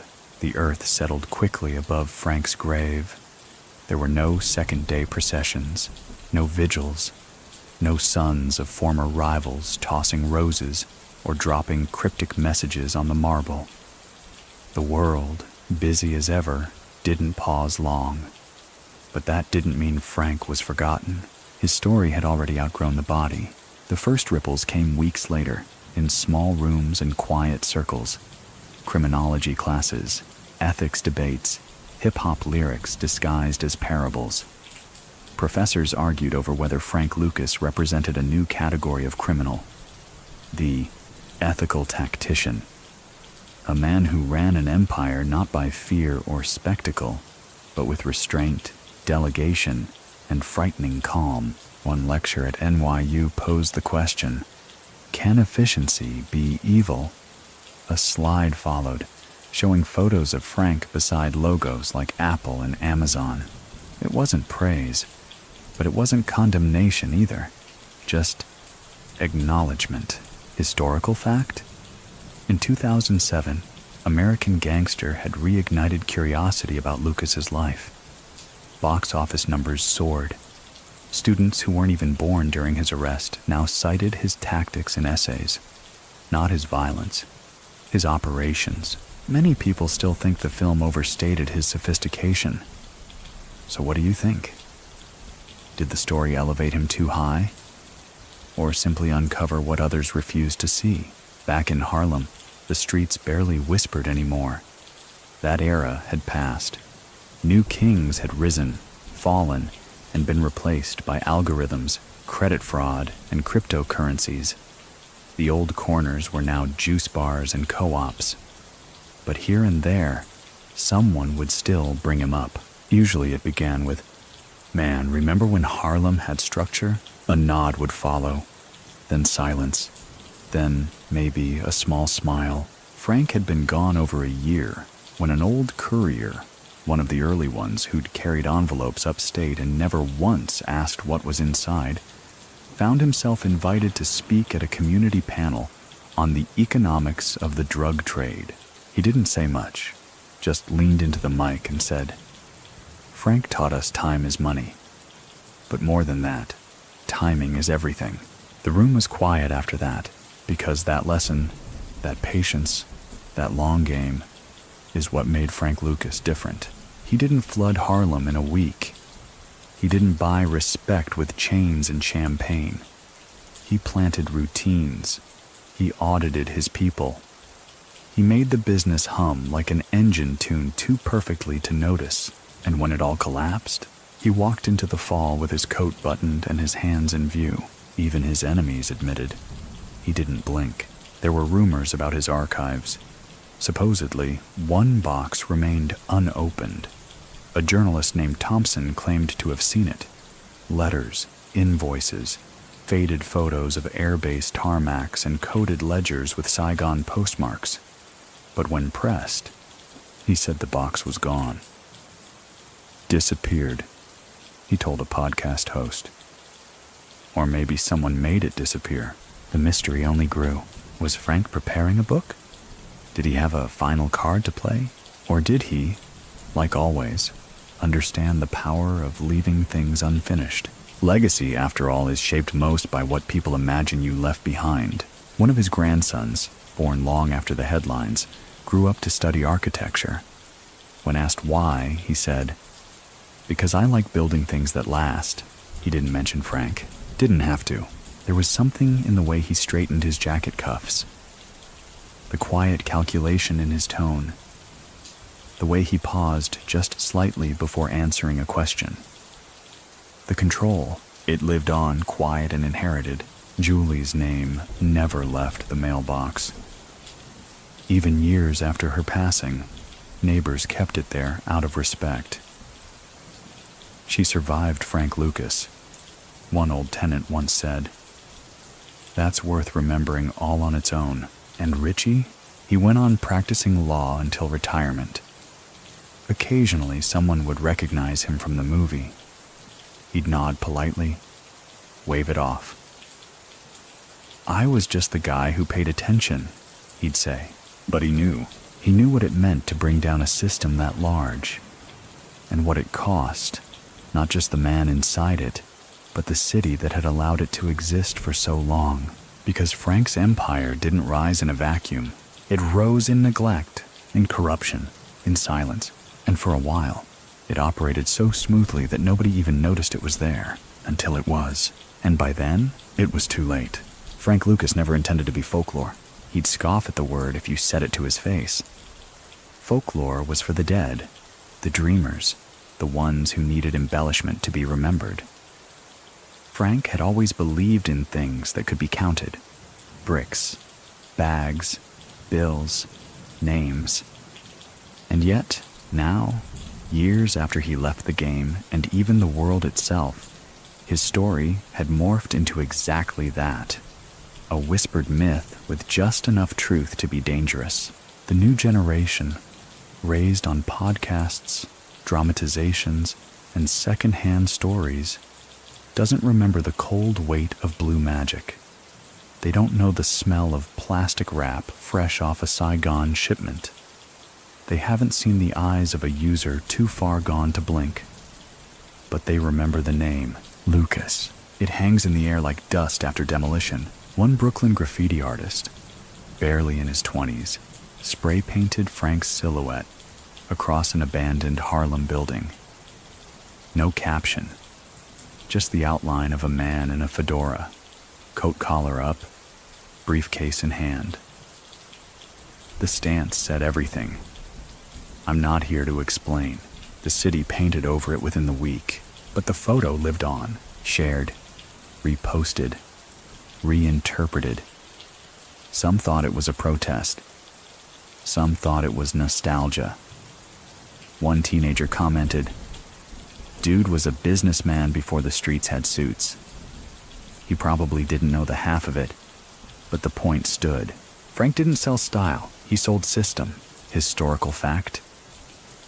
At the height of his operation, Frank Lucas cut out the traditional mafia infrastructure so effectively that even they took notice. Quietly, reluctantly. He wasn't part of their story, but he was suddenly competing with it. And in New York, that meant something. Many people still think the mafia let him rise. So what do you think? Did they respect the hustle, or just fail to see it in time? After his fall, law enforcement restructured entire task forces, new protocols, new watchdog units. Internal affairs got bigger teeth. But for every new precaution, someone would always ask, what if another Frank shows up? Because that's what keeps them up at night, not the loud criminals, the quiet ones, the ones who don't want the party, don't crave attention, just want order, routine, margin. Those are the ones who build empires before the world knows the ground has shifted. Back in Harlem, the last people to remember Frank personally have mostly aged out. Some sit on plastic chairs outside barbershops, watching time move like slow traffic. Some tell stories that start with, "Now this was before your time." Others just shake their heads when they hear his name. But here's the thing about memory. It's selective, and it's generous. To some, Frank Lucas was a destroyer, a man who poisoned his own, who introduced high-grade heroin into veins that would never be the same. A man whose product didn't just kill, it outperformed. To others, he was proof of possibility, that a black man could outthink, outbuild, and outmaneuver every barrier placed in his way, that he could run an international operation with military precision, that he could create something, however dangerous, that rivaled institutions long thought untouchable. Both can be true. Maybe both are true. There's one more story, one that never made the papers, an ex-dealer turned pastor, once a low-level runner in Frank's network, claimed in a sermon that Frank once visited him in secret after prison. Said he didn't come to ask for forgiveness, didn't even mention the past, just sat in the last pew of the church one afternoon, listened to the music, and on his way out, pressed a crisp envelope into the pastor's hand. Inside, $5,000 in cash and a note that read, "For the ones I can't apologize to, the story can't be confirmed. No one else saw it. But the pastor insists it happened. Says he kept the note. Says it still smells like cigar smoke." That's the thing with Frank. Even in the end, even when the noise had died down, he still knew the value of silence wrapped in precision. He never needed a comeback. He didn't chase redemption. He understood that time would tell the story better than he ever could. And now it is, quietly, reluctantly, like a whisper slipping out of the mouth of a city that once swore it had forgotten him. Because you don't forget the man who redefined your rules. You just stop saying his name out loud. Time, as it always does, softened the edges of Frank Lucas's story. By 2025, his name had migrated from memory to media. A few more documentaries surfaced. Slick edits, ominous music, dramatic voiceovers calling him Harlem's phantom executive. There were panels and think pieces, YouTube retrospectives with thumbnails of him beside flaming dollar signs. Everyone, it seemed, had a version of Frank. Few had the patience to sit with the actual math of him, because that's what he really was. Not a cowboy, not a mobster, not a tragic figure caught in the wrong era. Frank Lucas was a numbers man. He didn't sell heroin. He sold trust. He sold predictability in a world that rewarded panic. And now, all these years later, his legacy breathes not in headlines, but in margins. Look closely at how modern cartels structure their supply chains. The redundancy, the brand control, the balance sheets, the loyalty built not on fear, but on stability. You'll see echoes of Frank. Not because he invented the playbook, but because he committed to it. One DEA agent, long retired, once said in an interview, "Frank Lucas made us rewrite the manual, because for once, we weren't chasing a criminal. We were chasing an operator." Historical fact? After Lucas's sentencing, federal agencies began modeling parts of their criminal analytics on business auditing techniques. Not just surveillance, workflow modeling. Why? Because Frank showed them it was possible to build an illicit empire with the bones of a Fortune 100 company. Many people still think he was just lucky. So what do you think? Was it chance? Or the slow burn of a man who never once bet on anything he hadn't already measured? Frank's daughter, now in her 50s, lives quietly. Teaches finance at a community college in New Jersey. She rarely brings up her father, except to say, "He was complicated. You don't have to approve of a blueprint to understand the math." She keeps a single photo of him on her desk. It's not the one from the press, not the chinchilla code or the courtroom sketch. It's him at a park, mid-laugh, holding a paper bag with a lunch inside. You'd never guess who he was. That's the point, because Frank knew how to disappear long before he had to. The silence he left behind wasn't empty. It was designed. And now, as Harlem pulses under new lights and new names, his presence lingers more like gravity than like ghost. You don't see it, but it shapes everything that moves. A street corner still has his rhythm. A whispered transaction still echoes his model. And every so often, a new name rises in the underworld, only to be compared, fairly or not, to Frank Lucas. The blueprint is still breathing, and it's quieter than ever, which is why we end here, not with a bang, but with breath. A final moment of stillness, of filtered sunlight against a window pane, of silence that weighs more than any confession, of a life lived in equations where the final variable was always this: what remains when the power is gone? And maybe this is what remains: the stoop, the paper bag, the slow laugh, and a name carved not in stone, but in routine. So now we soften. Let the images dim. Let Harlem fade to lamplight. Its corners no longer watched. Its shadows no longer whispering.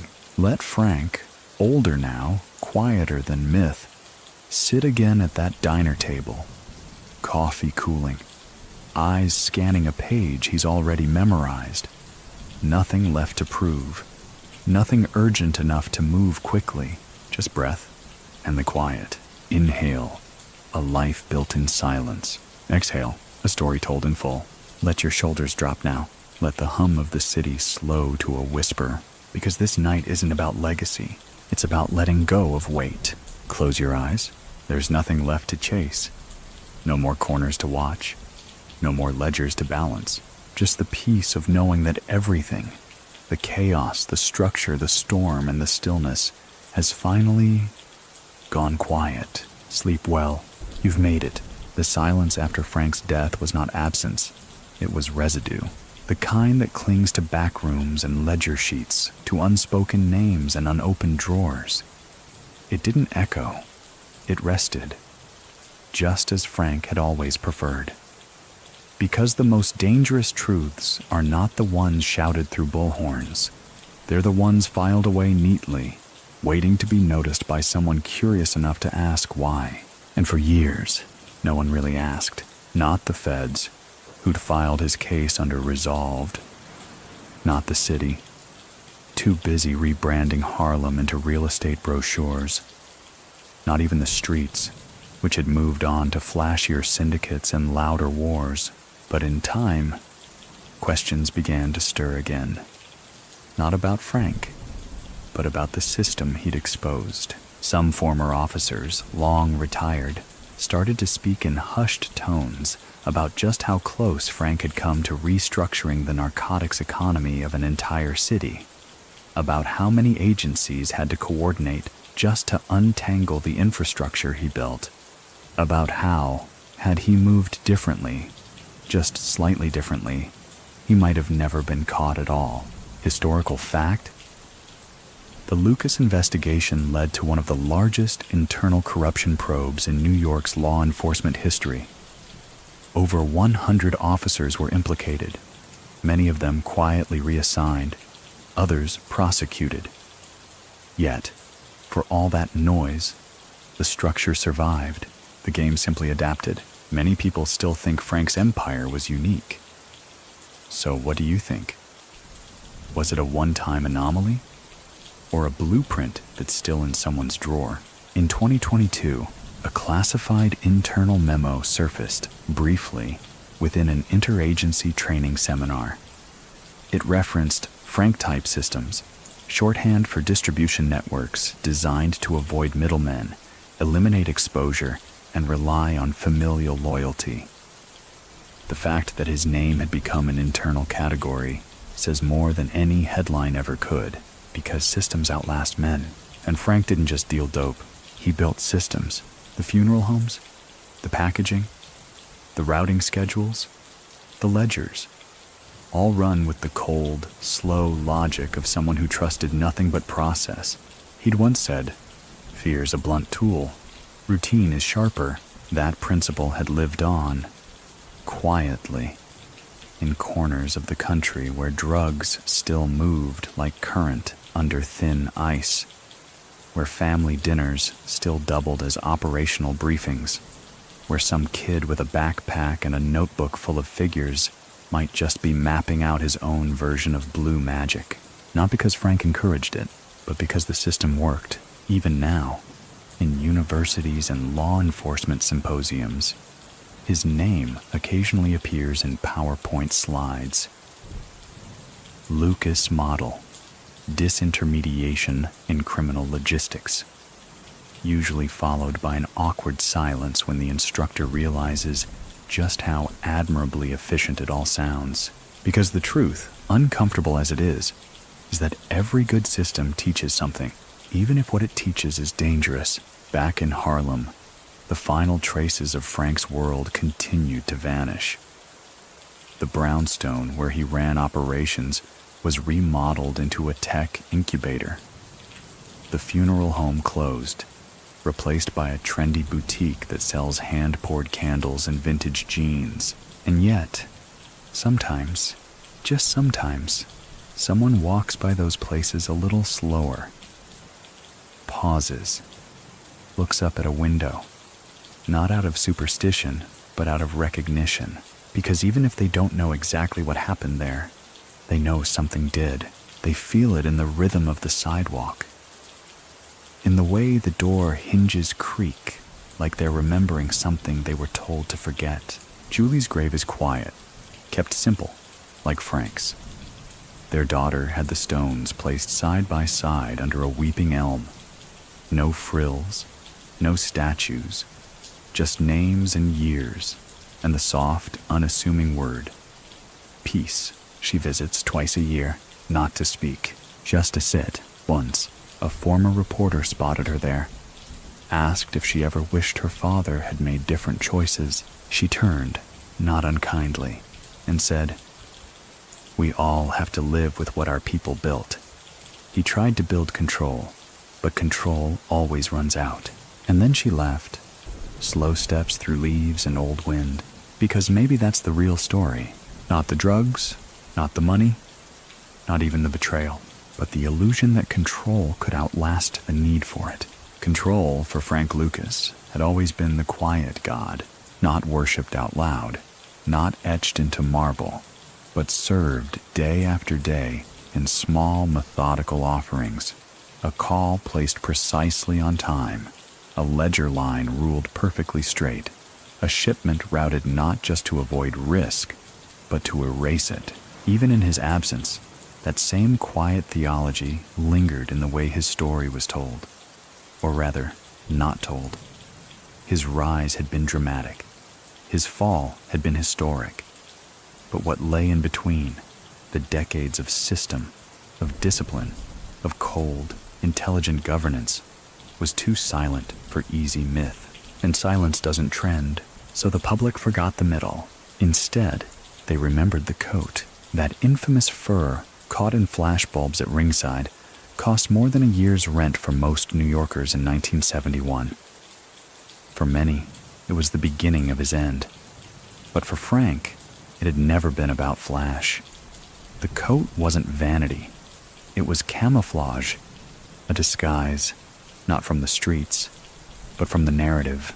He wore it not to be seen, but to be misunderstood, because sometimes the best way to stay invisible is to show up too bright. Historical fact: that very coat now sits in storage at a federal evidence facility, unlabeled, forgotten, its tag long faded, somewhere in a climate-controlled box, beneath a stack of photos and manifests, the single most symbolic item in Frank Lucas's rise and fall waits unceremoniously for disposal or decay. Many people still think he wore it to show off. So what do you think? Was it really pride, or a test to see who would notice? In the years since his passing, new versions of his empire, fractured, decentralized, have appeared, if briefly. None last, because none have him. What they miss is not just the vision, but the discipline behind the vision. Frank didn't just move product, he understood logistics, risk assessment, HR strategy, inventory control. He had backup suppliers, rotation schedules. He ran like a multinational. And when he failed, it was not from within, but from pressure applied across systems simultaneously. That kind of takedown, rare, expensive, and built not just to catch a man, but to dismantle an idea. Because Frank represented something more dangerous than drugs. He proved the underworld could organize, and organized crime is manageable. But efficient crime, that scares governments. So after Frank, they watched closer. Wiretaps became more sensitive, asset seizures more aggressive, intelligence sharing expanded. All because one man, with no formal education, no crime family lineage, no army of soldiers, had forced entire agencies to adapt. You don't put that in a textbook, you bury it in process. And yet, pieces still surface.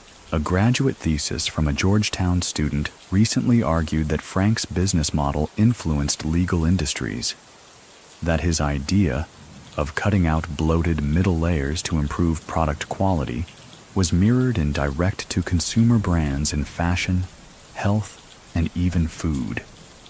It wasn't an accusation, it was a compliment, whether intended or not, because Frank had always known, the product is never the story.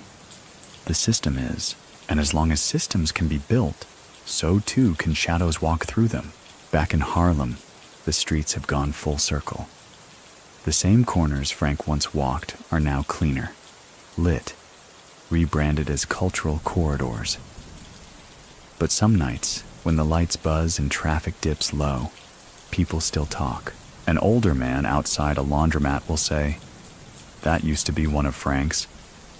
A younger one, half listening, might ask, "Who?"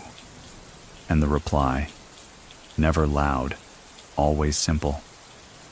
Doesn't matter now, but he made it all run quiet. That word again, quiet. The hum beneath the chaos, the hand beneath the handshake, because that's how Frank moved. Not to be loved, not even to be remembered, but to be felt, like gravity. You don't notice it until it shifts, and by then, it's already moved everything around you. There's a certain poetry in the way Harlem forgets. It doesn't erase, it layers. Old ghosts become scaffolding for new dreams. Cracked bricks get painted over. A bakery replaces a dry cleaner. A yoga studio hums where policy meetings once whispered over bulletproof tables. And Frank Lucas? He becomes a layer too. Not gone, just quieter. Some say that's the way he wanted it. Others say it was inevitable. But one thing's certain, he's not entirely lost. Every now and then, someone opens a drawer and finds a photo, a receipt, a phone number jotted on the back of a matchbook in impossibly neat handwriting. There's a kind of ghostliness in that. Frank's legacy doesn't haunt. It catalogs. You'll find it in the most unexpected places. An old man in New Jersey who still keeps his wingtips polished every Sunday, just in case the call comes.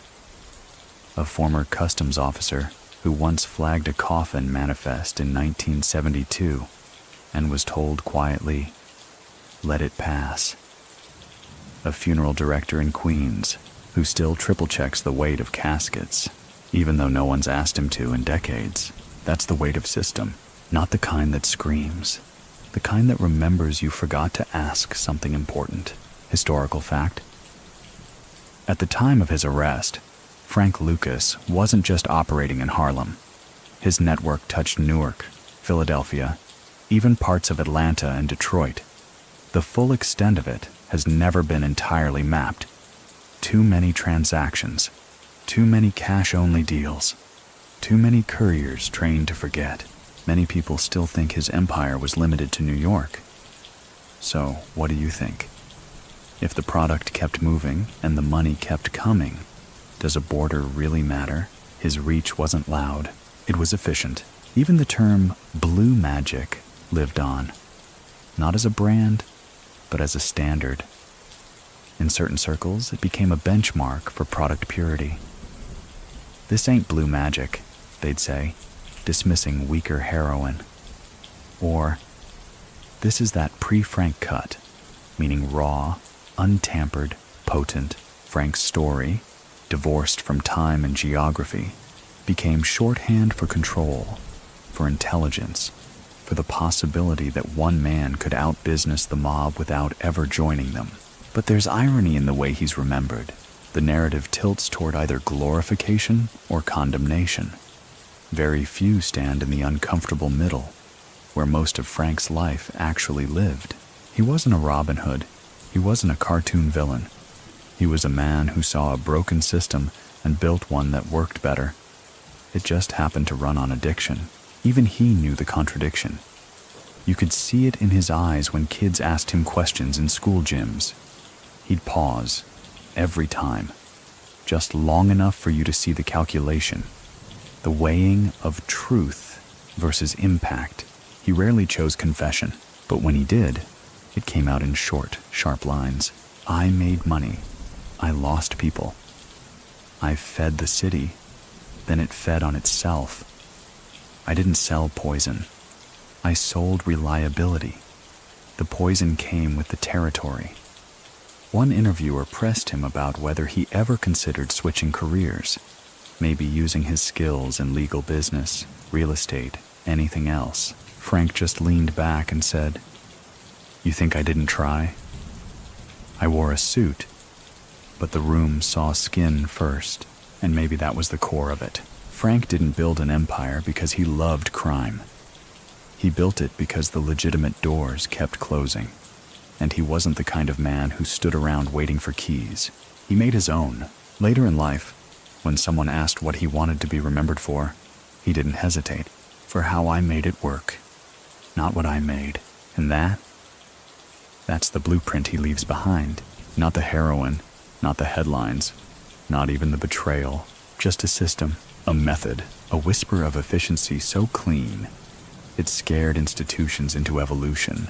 Because if Frank Lucas could build that with nothing but discipline, blood ties, and silence, what else could be restructured? That question still hangs, uncomfortable, unfinished, and very, very alive.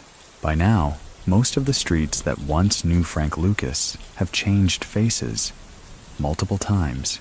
Where deals were once whispered beneath broken street lamps, couples now walk dogs. Rent has gone up. The corner bodega is a wine bar, and the only lines outside buildings are for weekend brunch. But if you listen carefully, really carefully, you'll hear something strange about these spaces. They remember things, not like people do. Not with stories, with stillness. A pause in foot traffic where men once waited with pockets full of glassine. A narrow alleyway that always seems too quiet at noon. A stoop no one sits on, though the view is perfect. Harlem carries memory, the way old jazz carries a beat beneath the melody. You don't notice it at first, but it holds everything together. And Frank's presence lives in the subtext now. In 2024, a graduate student from Columbia started a project called Legacies of Invisible Infrastructure. It focused on criminal networks that left behind no digital record, no emails, no databases, just effect. One of the profiles was Frank Lucas. The student mapped out how supply chains once moved through Harlem, not through threats, but through quiet precision. Her paper pointed out something striking. Frank's network had fewer personnel than a single modern-day startup, yet he outpaced competitors tenfold. Her conclusion? Frank Lucas didn't run a drug ring. He ran a principles-based system that happened to move heroin. Historical fact? During Lucas's reign, his internal loss rate, product lost, stolen, or compromised, was estimated at less than 5%. For street-level narcotics distribution, that's unheard of. Most operations lose 20-30% just from miscounting and middleman skimming. Frank ran tighter than pharmacies. Many people still think drug empires are built on muscle. So what do you think? Can a calculator ever be more dangerous than a gun? Because that's what Frank proved. That precision is a weapon. His men weren't chosen for violence. They were chosen for obedience, for their ability to follow a schedule, for their resistance to impulse. Frank didn't want soldiers. He wanted systems with names. Even his stash houses had rules. No women, no parties, no phone calls, no exceptions. And if someone broke the rules, he wasn't loud about it. He just made sure they didn't get the address next time. That quiet, almost clerical cruelty unnerved people. Not because it was heartless, but because it was so professional. When the feds finally brought him down, they didn't find chaos. They found documentation. ledgers, notebooks, timetables. The case built itself. But even then, they respected it. One agent wrote in his memoir, "You could hate the man, but you had to admit he had better filing than we did." Frank knew systems break when they rely on emotion. So he trained his people to care less, to smile less, to act like tellers at a quiet bank, and he taught them well. Years later, during a parole hearing for one of his cousins, the judge asked why he'd followed Frank so blindly. The man, gray at the temples now, simply said, "He was the first person who ever gave me a schedule and expected me to keep it." It wasn't power that Frank wielded. It was expectation, and that stays with people longer than fear ever could. After his death, a few tried to imitate the model. Smart young men, efficient. Some even came close. But they couldn't keep the silence, couldn't resist the flash. Frank's greatest trick had never been building the empire. It was leaving it quietly. No memoirs, no sit-down interviews full of late-life revision, no loud return to the stage, just vanishing, like he always promised he could. There's something almost surgical about it, like the final line in a ledger, like a page torn clean, no smudge. And now, all that remains are the outlines, a framework so elegant it hums through time, even as its creator rests in a grave with no fanfare. A ghost made not of myth, but of method. And Harlem just keeps building, layer after layer, story after story, not forgetting Frank Lucas, just folding him into the foundation. There's an old saying in Harlem. Some people leave, some people echo. Frank Lucas, he echoes, not through murals or plaques, not even through direct lineage. His echo hums through the logic that now governs the streets, through the rhythm of operations too precise to be chaotic. And though his name might not be spoken every day, his system, his meticulous, almost mathematical approach to crime, remains an invisible scaffold in the minds of those who study power. That's the strange legacy of a man like Frank. He didn't inspire loyalty through fear. He inspired compliance through consistency. One of his former lieutenants, now a retiree who works in a community garden, once explained it like this: Frank didn't make you scared. He made you sure. And when you're sure, you move different. Historical fact: when DEA analysts began compiling data on criminal organizations in the late 70s, they found Frank's model so unusual that it didn't fit their existing framework. They created a new category: closed circuit syndicate. No external partnerships, minimal exposure, maximum control. Even now, you hear the language in business seminars: minimize middlemen, streamline distribution, own the supply chain. Frank did it in the 1960s without spreadsheets, software, or venture capital. Just phone booths, loyalty, and an uncanny ability to sense weakness 2 steps before it arrived. Many people still think he was just another dealer. So what do you think? Can someone break the law and still rewrite the rules? Because that's what Frank did. He didn't just move heroin. He moved certainty in an uncertain world. And certainty is addictive. After his release, when asked what he missed most, Frank said, "Not the money, not the cars, the rhythm. Knowing the day before it happened. Waking up and knowing what the numbers should be before I saw them." That rhythm was everything. Even his home life mirrored the structure of his operation. Meals at the same time, calls returned in sequence, envelopes sealed the same way every week. His wife, Julie, once told a reporter, Frank didn't run a house. He managed a grid with throw pillows, and when the grid fell, he didn't panic. He adjusted. In prison, he read contracts, taught budgeting, wrote notes that bordered on sermons. Control isn't dominance. It's the absence of crisis. Another read, power doesn't raise its voice. It reviews quietly. He said it was just to pass time. But those notes, those quiet, precise sketches of systems and philosophies, were his true legacy. At one point, a non-profit approached him about publishing them, turning them into a book about leadership or strategy. Frank declined.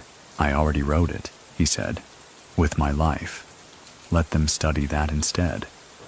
And they did, not all at once, not loudly, but here and there, bits of it found their way into the world. A line quoted in an urban economics seminar, a blueprint cited in a criminal justice reform panel. Even a mentor at a startup accelerator once told a founder, "Keep it tight.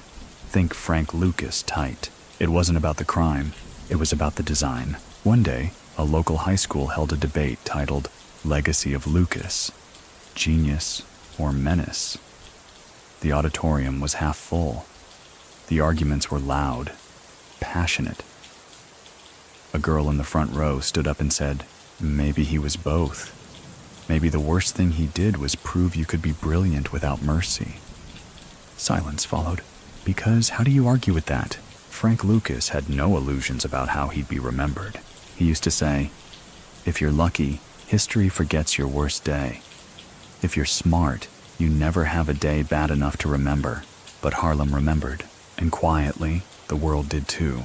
Not with statues, but with systems, and in that soft hum of efficiency. The kind that lingers after the noise, after the rise, after the fall. You can still hear him, even now, especially now, when the lights go down and the numbers still add up. There's something eerie about how clean a system looks when it's empty. Years after Frank Lucas's empire crumbled, federal agents revisited old case files, not to reopen them, but to train the next generation. They brought out the boxes, ledgers, photos, copies of burner phone logs, diagrams of stash house rotations. One agent, fresh to the narcotics unit, looked over a 1972 map of Frank's distribution grid and asked, "Why is there so little red tape?" The veteran just shrugged. Because he ran it like it mattered. Frank didn't tolerate improvisation. That's what separated him from the chaos merchants. There were no off days, no lucky breaks. Every gram moved because it was supposed to. If something didn't go as planned, it wasn't fate. It was failure, and failure had consequences. Quiet, clinical ones. Historical fact?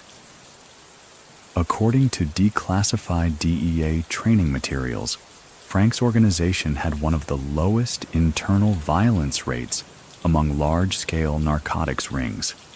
Enforcement, when necessary, was usually strategic exile.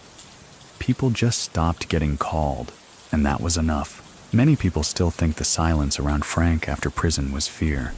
So, what do you think? Can respect outlive fear? Or does it just change shape? The answer might be found in the places no one talks about. The safe houses in Newark, now dusty duplexes. The brownstone offices, now renovated into artist lofts. The warehouse in Yonkers, its floor still faintly marked with faded chalk patterns, grids used for sorting product, just beneath a coat of gray paint. Every so often, someone stumbles upon something, an old ledger fragment, a photo, a hidden drawer behind drywall. And every time, there's the same reaction. Why is this so clean? Because Frank Lucas never did anything halfway. Even his downfall was neat. No shootouts. No pleas. Just a full name on a docket and a quiet walk through a courtroom door. And afterward, he faded. Not into myth, but into model. That's the part that people miss. Frank's power didn't come from fear or charisma. It came from design, from showing people how a system could function in a world built to break them. Not perfectly, not morally, but effectively. He taught a generation, some knowingly, some by accident, that order was possible, even if what you were ordering was chaos. A sociology professor once described it like this: Frank Lucas didn't inspire admiration, he inspired imitation, and that's always more dangerous. His later years were less about empire and more about routine. Church on Sundays, tea at noon, a walk, if his legs allowed, a glance at the paper, and always, a watch on his wrist, ticking just slightly ahead, because Frank had spent too long living 2 minutes before the rest of the world. Julie noticed it once, just a few months before her passing. He'd already folded the napkin before the waitress brought the check, already stood before the car arrived. She smiled and said, "You still living like someone's coming?" Frank didn't answer, but his silence said yes, because systems like his don't just stop. They wait, they pause, they adapt, and somewhere, whether in Harlem or Newark, or a city not yet aware it's being shaped by echoes, a young man is watching, learning, measuring the street not in noise, but in intervals. He may not know Frank's name, but he'll recognize the structure, the consistency, the weight of silence wrapped in routine. And one day, when someone asks him how he learned to move like that, he might just say, "I don't know. I just understood early what makes things hold together." That's the legacy, not the crime, the comprehension. And that's why Frank Lucas still matters. Not because of what he did, but how he did it. There's a rhythm to the way legacies dissolve, slow, like steam off pavement after a summer rain. They don't vanish with thunder. They seep, evaporate, blend into the air until what's left is not the story itself, but the feeling that something once mattered here. Frank Lucas's name doesn't echo through Harlem in the way it used to. There are no t-shirts, no murals, no corner claimed in his honor. But for those who understand systems, for those who watch how things move, not just where, his fingerprint is still visible in the alignment. Even now, a shipment that arrives too early, a ledger kept too neat, a corner crew that operates with rotations and quiet efficiency. You can feel it. Somewhere along the chain, someone studied Frank's game, even if they didn't know his name. Historical fact. Modern drug enforcement operations still refer to legacy networks like Lucas's when calibrating risk. When new rings are discovered using internal-only staff, or when no phone traces exist, they're labeled as having compartmentalized operational signatures. Frank's model was the first one formally documented under that code, not because he was loud, because he wasn't. And it's that silence that outlasts everything. Many people still think silence is a sign of weakness. So what do you think? Is staying quiet or staying standing the real show of power? Julie used to say that Frank's real gift was making people believe they had options. He never told anyone what to do. He just arranged the world in such a way that every road circled back to him. And maybe that's what structure really is. Not control, but curation. He curated Harlem's drug trade the way a conductor arranges sound, noisy in parts, but beneath it all, there was rhythm, sequence, tempo. That's why the noise that came after him felt so off-key, too chaotic, too impatient. Frank's successors didn't inherit the system. They just copied the results. And that's where they failed, because he didn't build an empire by reacting. He built it by forecasting. He didn't ask what was happening. He asked what would. A former DEA agent once described him as the first criminal who made us feel like we were late to the meeting. And that's exactly how Frank liked it. Even in his final years, when his hands trembled and his voice softened, the air around him felt calculated. He answered slowly, moved deliberately. He gave you time to underestimate him, and then slipped ahead by inches you didn't notice. There's one more story. This one comes from a hospice nurse, long after the headlines had faded. She said Frank kept a small box near his bed. Inside were a few folded notes, old ones. No names, just initials. Letters written in neat, mechanical script. She never read them, but she asked once what they were.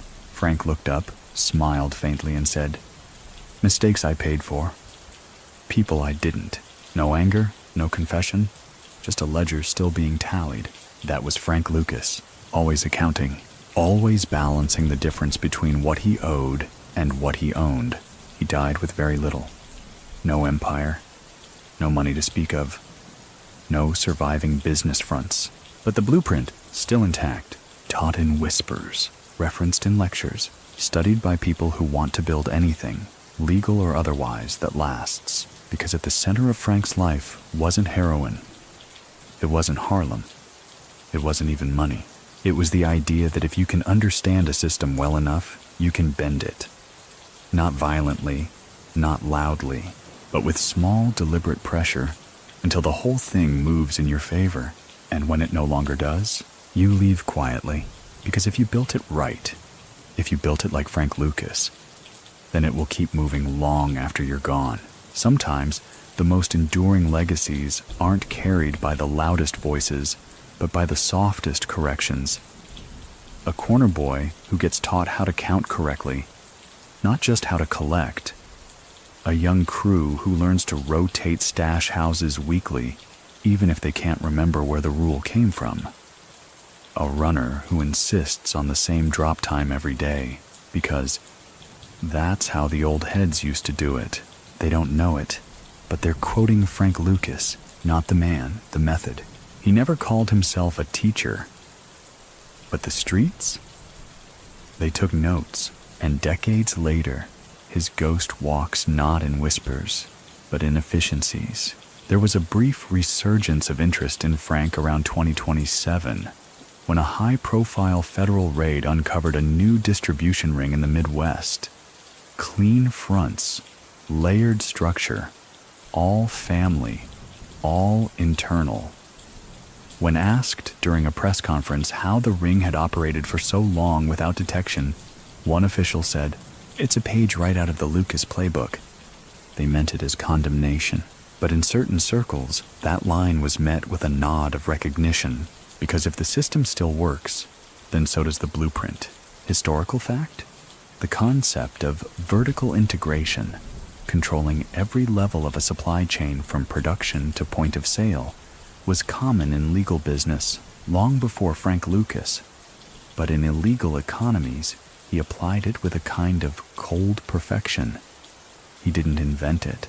He just proved it could survive bullets. Many people still think the street killed him.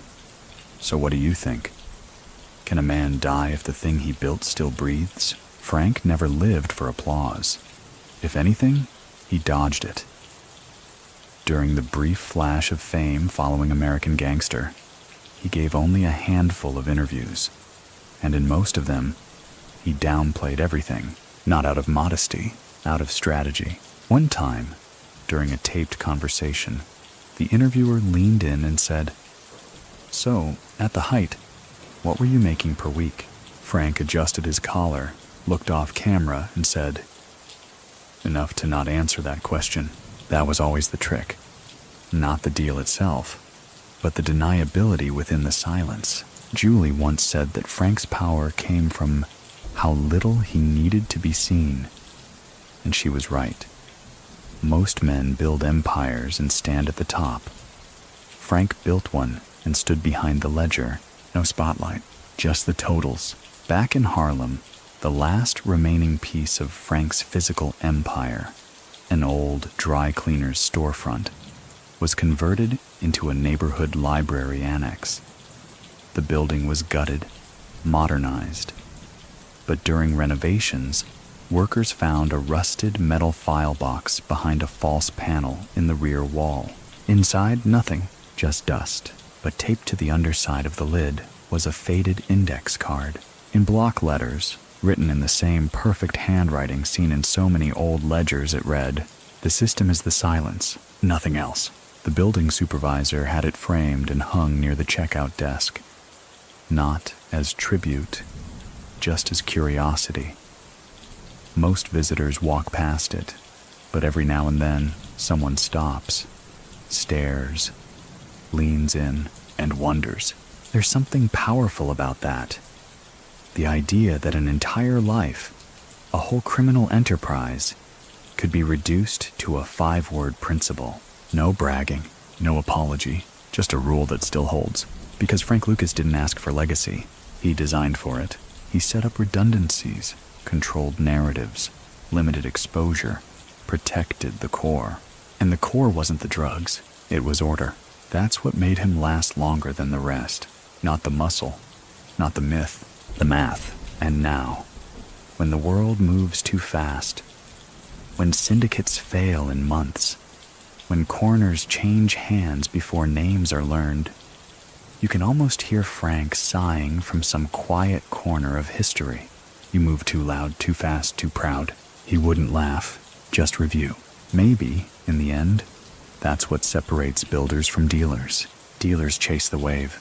Builders leave behind blueprints. By the twilight of the 21st century's third decade, Frank Lucas had become more ghost than man, less an individual remembered for his face, and more a framework invoked when things ran too smoothly to be accidental. He no longer needed name recognition to be powerful. His methods had become muscle memory, embedded in the operational DNA of countless invisible systems, some criminal, some legal, and a handful that blurred the lines so well, not even regulators knew which side they sat on. Frank Lucas had never aimed to be a role model, but in every sharp mind that asked, how can I control more with less? In every risk-taker who chose routine over recklessness, he left fingerprints. In that sense, he hadn't died. He had simply been absorbed. Historical fact.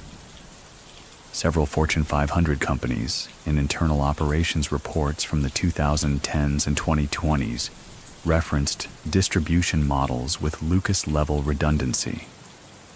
The phrase didn't refer to Frank Lucas explicitly, but those who traced the lineage of that term knew the origin. It wasn't admiration, it was accuracy. Many people still think legacy comes from fame. So what do you think? Is legacy what they write on your grave? Or what survives in people who never speak your name? There's a story. Maybe real. Maybe one of Harlem's sleepy myths. A young man, bright, tech-savvy, but broke, builds a startup that grows faster than it should. Quiet funding, quiet expansion, limited faces, trusted cousins, a handful of warehouses.